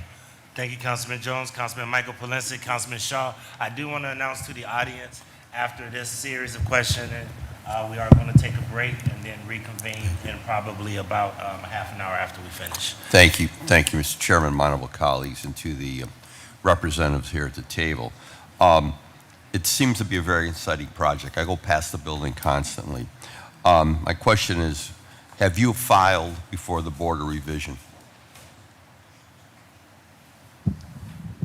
To the councilman, through the chair, for a variance? Property tax reduction. No, we have not filed for property tax reduction. I'm asking you again, so there's no confusion here. Have you filed before the Board of Revision for a property tax reduction? Not that I'm aware of. Could you speak into the microphone? Councilman, not that I'm aware of. You need to clarify that then. Okay, we'll find out. You're going to get us answer that information. I'm not aware of a Okay. property. I believe that there may have been an effort on behalf of the school district. Okay. Because as the council president indicated, downtown is in a free fall right now. It's imploding. And I'm learning that many of the property owners, especially with the new acquisitions, have applied for reductions in their property taxes, which ultimately not only affect the city, but affect Cuyahoga County as well. So I'm going to make that official request through the chair to the administration to confirm whether this developer has applied for property tax reduction on the building. It seems to be an exciting project, but the council president and others, and council president and I have been in discussions about the council needs to bring in outside individuals to apprise us, not just on projects such as this, but we're going to be talking a little while about the IX. We had the issue previously with the Browns Stadium. We need to have, Mr. Chairman, we need to have better expertise at this table when we make decisions. We have to make sound decisions in light of the fact that we continue to lose in the city. We're losing too often. That's become very clear to me. And downtown is a good example of it. This project, and I'm a capitalist, will generate about $153 million just in rental alone over the course of the TIF. $153 million. So when you indicate about the $1.72 million in CPP, was that your cost or was that combined cost, you and CPP? The 1.7 to 2 million is the construction cost. So basically anything inside of the limits of the building. Okay, so we don't know what the cost would be for Clean Public Power. Yeah, it's our understanding that they were working under the impression that they would be bringing the feeders on their cost to the building, and then we would do everything inside the building where they would connect. So that's something that we collectively, as we look at these projects, and I know Councilman Casey's been very diligent on this, we need to look at what our cost, the Clean Public Power, would be to provide power, the hookups to these projects, because that's another factor that needs to be taken into consideration. Mr. Chairman, at the end of the day, community benefits, again, Clean Public Power, the affordability question, the issue of the fund that has been created as where these deposits will be made when you cannot adhere to the affordability from the standpoint of the apartments, the whole issue of Board of Revision. We need to have the expertise going forward, because this is I'm of the opinion, and I think we can all see it at this table, this is the beginning of a tsunami that we're about to see with property owners coming before us for TIFs, for downtown, and for redevelopment. And that's just a reality we're confronted with. Properties are being sold for 10 cents on the dollar, if not less. And they're all going to come in. They've already told me, several of them. We're getting ready. We're coming in. We're going to ask for everything we can. We're going to ask for tax rollbacks on our property taxes. We're going to ask for TIFs. We're going to ask for tax abatement. We're going to ask for your firstborn if we can, to redevelop these projects. And you know what? I don't blame them. I guess if I was in that situation, I'd be doing the same thing. But we have to make sure this body politic, we've got to make sure that we're getting the right advice, that we're going to make the right decisions, and the administration is going to have to be aggressive in making sure that that you folks are looking out for our residents, because as Councilman Santana and others have alluded to, we continue to be on a losing end. I don't like losing. It's not in my DNA. I hate to lose. And so we've got to do things differently around the table, and I'm hoping, Mr. Chairman, we can have these internal discussions within the body about bringing in outside folks to advise us on going forward on a whole bunch of stuff. Thank you very much. Thank you. Councilmember Shaw, and then Councilman Starr would wrap us up. Well, thank you, Chair. I won't keep us too long from lunch. I want to just emphasize again to the administration through the Chair for the need to provide the full range of the subsidies we're providing in these deals in the presentations. I think it would be helpful for us to understand that, so we're not just looking at the positives, but we're also balancing out what that looks like. So I hope in the future, any other TIF deals that the administration comes forth with, we see those numbers in the presentation itself. I want to echo just what my colleague Councilman Casey was indicating with the affordability concerns and CPP concerns. On top of that, I mean, once again, it's fundamental, I think, to my colleagues. Definitely understand what Councilwoman House Jones is saying, that we have to really take a look at how we're funding these things. At the end of the day, we continue seeing that the private sector is here to make money. We're not holding that against the developers. That's how y'all make a living. But it is our job to look at the longer term development in this city. And we know that there is no money to be made in affordable housing. So at which point will we, as a public sector and government, provide those solutions for our city? Because at this point, I don't think there's a single working class family that lives downtown. And these further developments that we continue to fund will provide those. I mean, I hope that the developers know, I'm sure you know about the Heinz that's closing. Have you taken into consideration what the residents of this building will do for groceries? Through the chair to the member, yes, we are, first and foremost, we're disappointed. I think all four of us patronized that establishment frequently, and we're disappointed. With that said, we believe in downtown Cleveland. We have spoken with the Downtown Cleveland Incorporated. We have spoken with city officials. However, we as Green Harvest Capital can be part of a constructive, productive conversation to bring another grocer to downtown Cleveland. Without question, it benefits the project, and that was not a good day for us, but we believe in downtown Cleveland. And I'm sure we all appreciate the belief, but we're going to need more than that, right, to spur this type of affordability downtown. And I'm putting that accountability on us, not the developers. So I look forward to continuing those conversations. And without affordable housing components, I'm going to continue to be a no on any of these TIF developments, because that is just fundamentally not the long-term vision I believe that we need for the city. Thank you, Chair. Thank you. Councilman Richard Starr to wrap us up.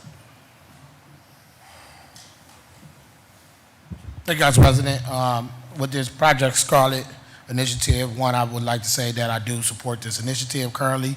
And I definitely would just want to echo to my colleagues that in order for us to get the things that we want to see for our neighborhoods, it takes work. It takes actually work.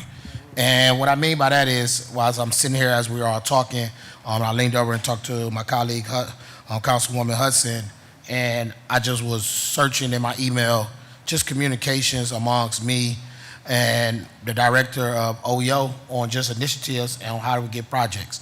And when it comes to Project Scarlet, I found out about this initiative, this project, back in December of 2025, last year.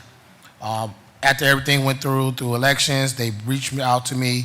I went in December, did a walkthrough.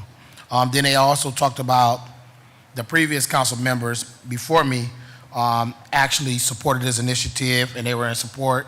Both of them gave letters of support. And one of the things that I echoed to them as we left the building was, my community benefits agreements are different than other folks. The stuff that I expect for residents, the stuff that I championed and campaigned on, is stuff that I'm going to stand on for my character.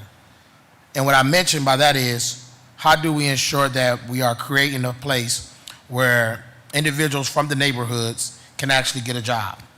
What type of training and workforce program?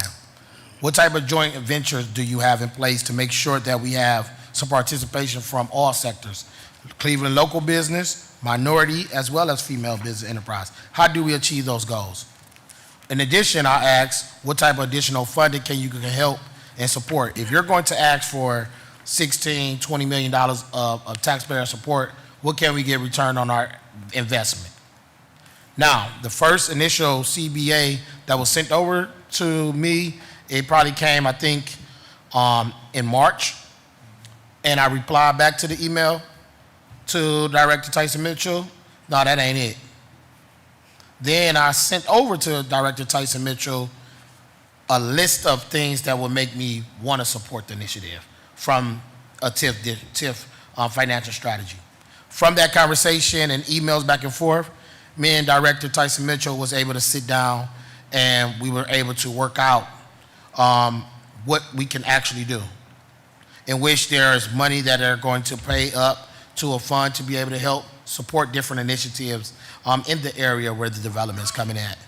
Also, they have agreed to be able to do a cohort and pay for the cohort to sponsor training for the hospitality and the workforce, in which I have low, moderate, mixed housing unit where residents can walk out and see outside there for them to possibly get a chance to get trained and certified into the restaurant industry, because everyone gets tied up into the construction of the building. But also you need jobs after the development is done. So what I do, and I try to tell my colleagues, is in order for you to see a community benefits agreement, you have to work with OEO, and you also have to let the developers know some things that your expectations are long before shovels hit the ground, long before we break ground. And also understand that I'm big. I don't care who's the chairperson or who it is of a committee. If my name is attached to it, if I am not supportive of it, please don't bring it to your committee, because I'm going to have a fit and I'm going to express my concern and I'm going to lay it out that this is not something that I supported for us to get it to it. So before it can get to the table and it's in your ward, you have to do more work and step up further to get what you need for the residents and your constituents. So I will say through the chair to Director Tyson Mitchell, how often do we talk about just projects in Ward 5 when it comes to this community benefits and the role that OEO plays? Through the chair to the council person, we talk very often about projects, particularly in your ward, that are coming forward and how to best serve the residents. And from that standpoint, I've also, in my neighborhood meetings, in my community meetings, I've also included your office with Royal and Ms. Collins, and they come to my community meetings and they explain what a community benefits agreement is. And like what I want you to remember, I want y'all to understand, on April 1st, when I sent over amendments, I'm going to let you know I put in increased local hiring, developers should employ residents in the Cleveland, and I put no less than 25%. I'm setting the standard like this is what I want to see. I said all the participation goals outlined in the agreement should be mandatory. The developer should not relieve any compliance of obligations solely on good faith efforts. I also put in there to make sure that we looked at how do we get permanent jobs for residents in the city of Cleveland, not just in Ward 5. I also put in to make sure that we do community investment requirement, in which I asked for. Hey, how do we get to $500,000 into a community investment fund to support housing stabilization? How do we do things like that? And also I put in there, how do the developer also provide a minimum of 10 registered apprentice or pre-apprenticeship positions for Cleveland? Also, I put in community engagement. What are you going to do with the public? How do we let them know that you're looking for people? And then also we talked about the actual abatement. This is just me looking at the first CBA they sent over, and then me replying and sending back to OEO, to us then sitting down and compromising to get things that make sense so I can be able to move forward with my continued support. So one of the things I would definitely bring back up, Council President, I know that we did have that small line of our community's responsibility where it did says bland community benefits. And I know it's very bland. I mean, you've been talking offline.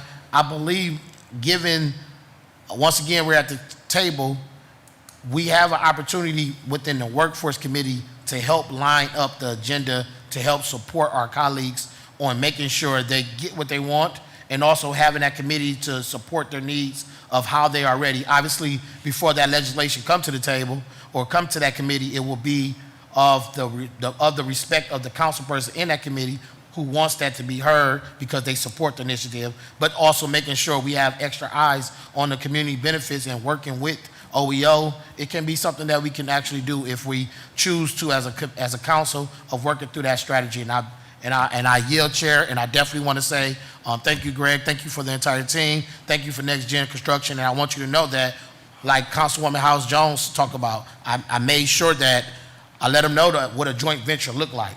That's a relationship that they have now, that they have a minority participant where if they're not reaching these minority goals, Next Gen is going to hear from me about what they promised they were going to do to make sure we deliver this project.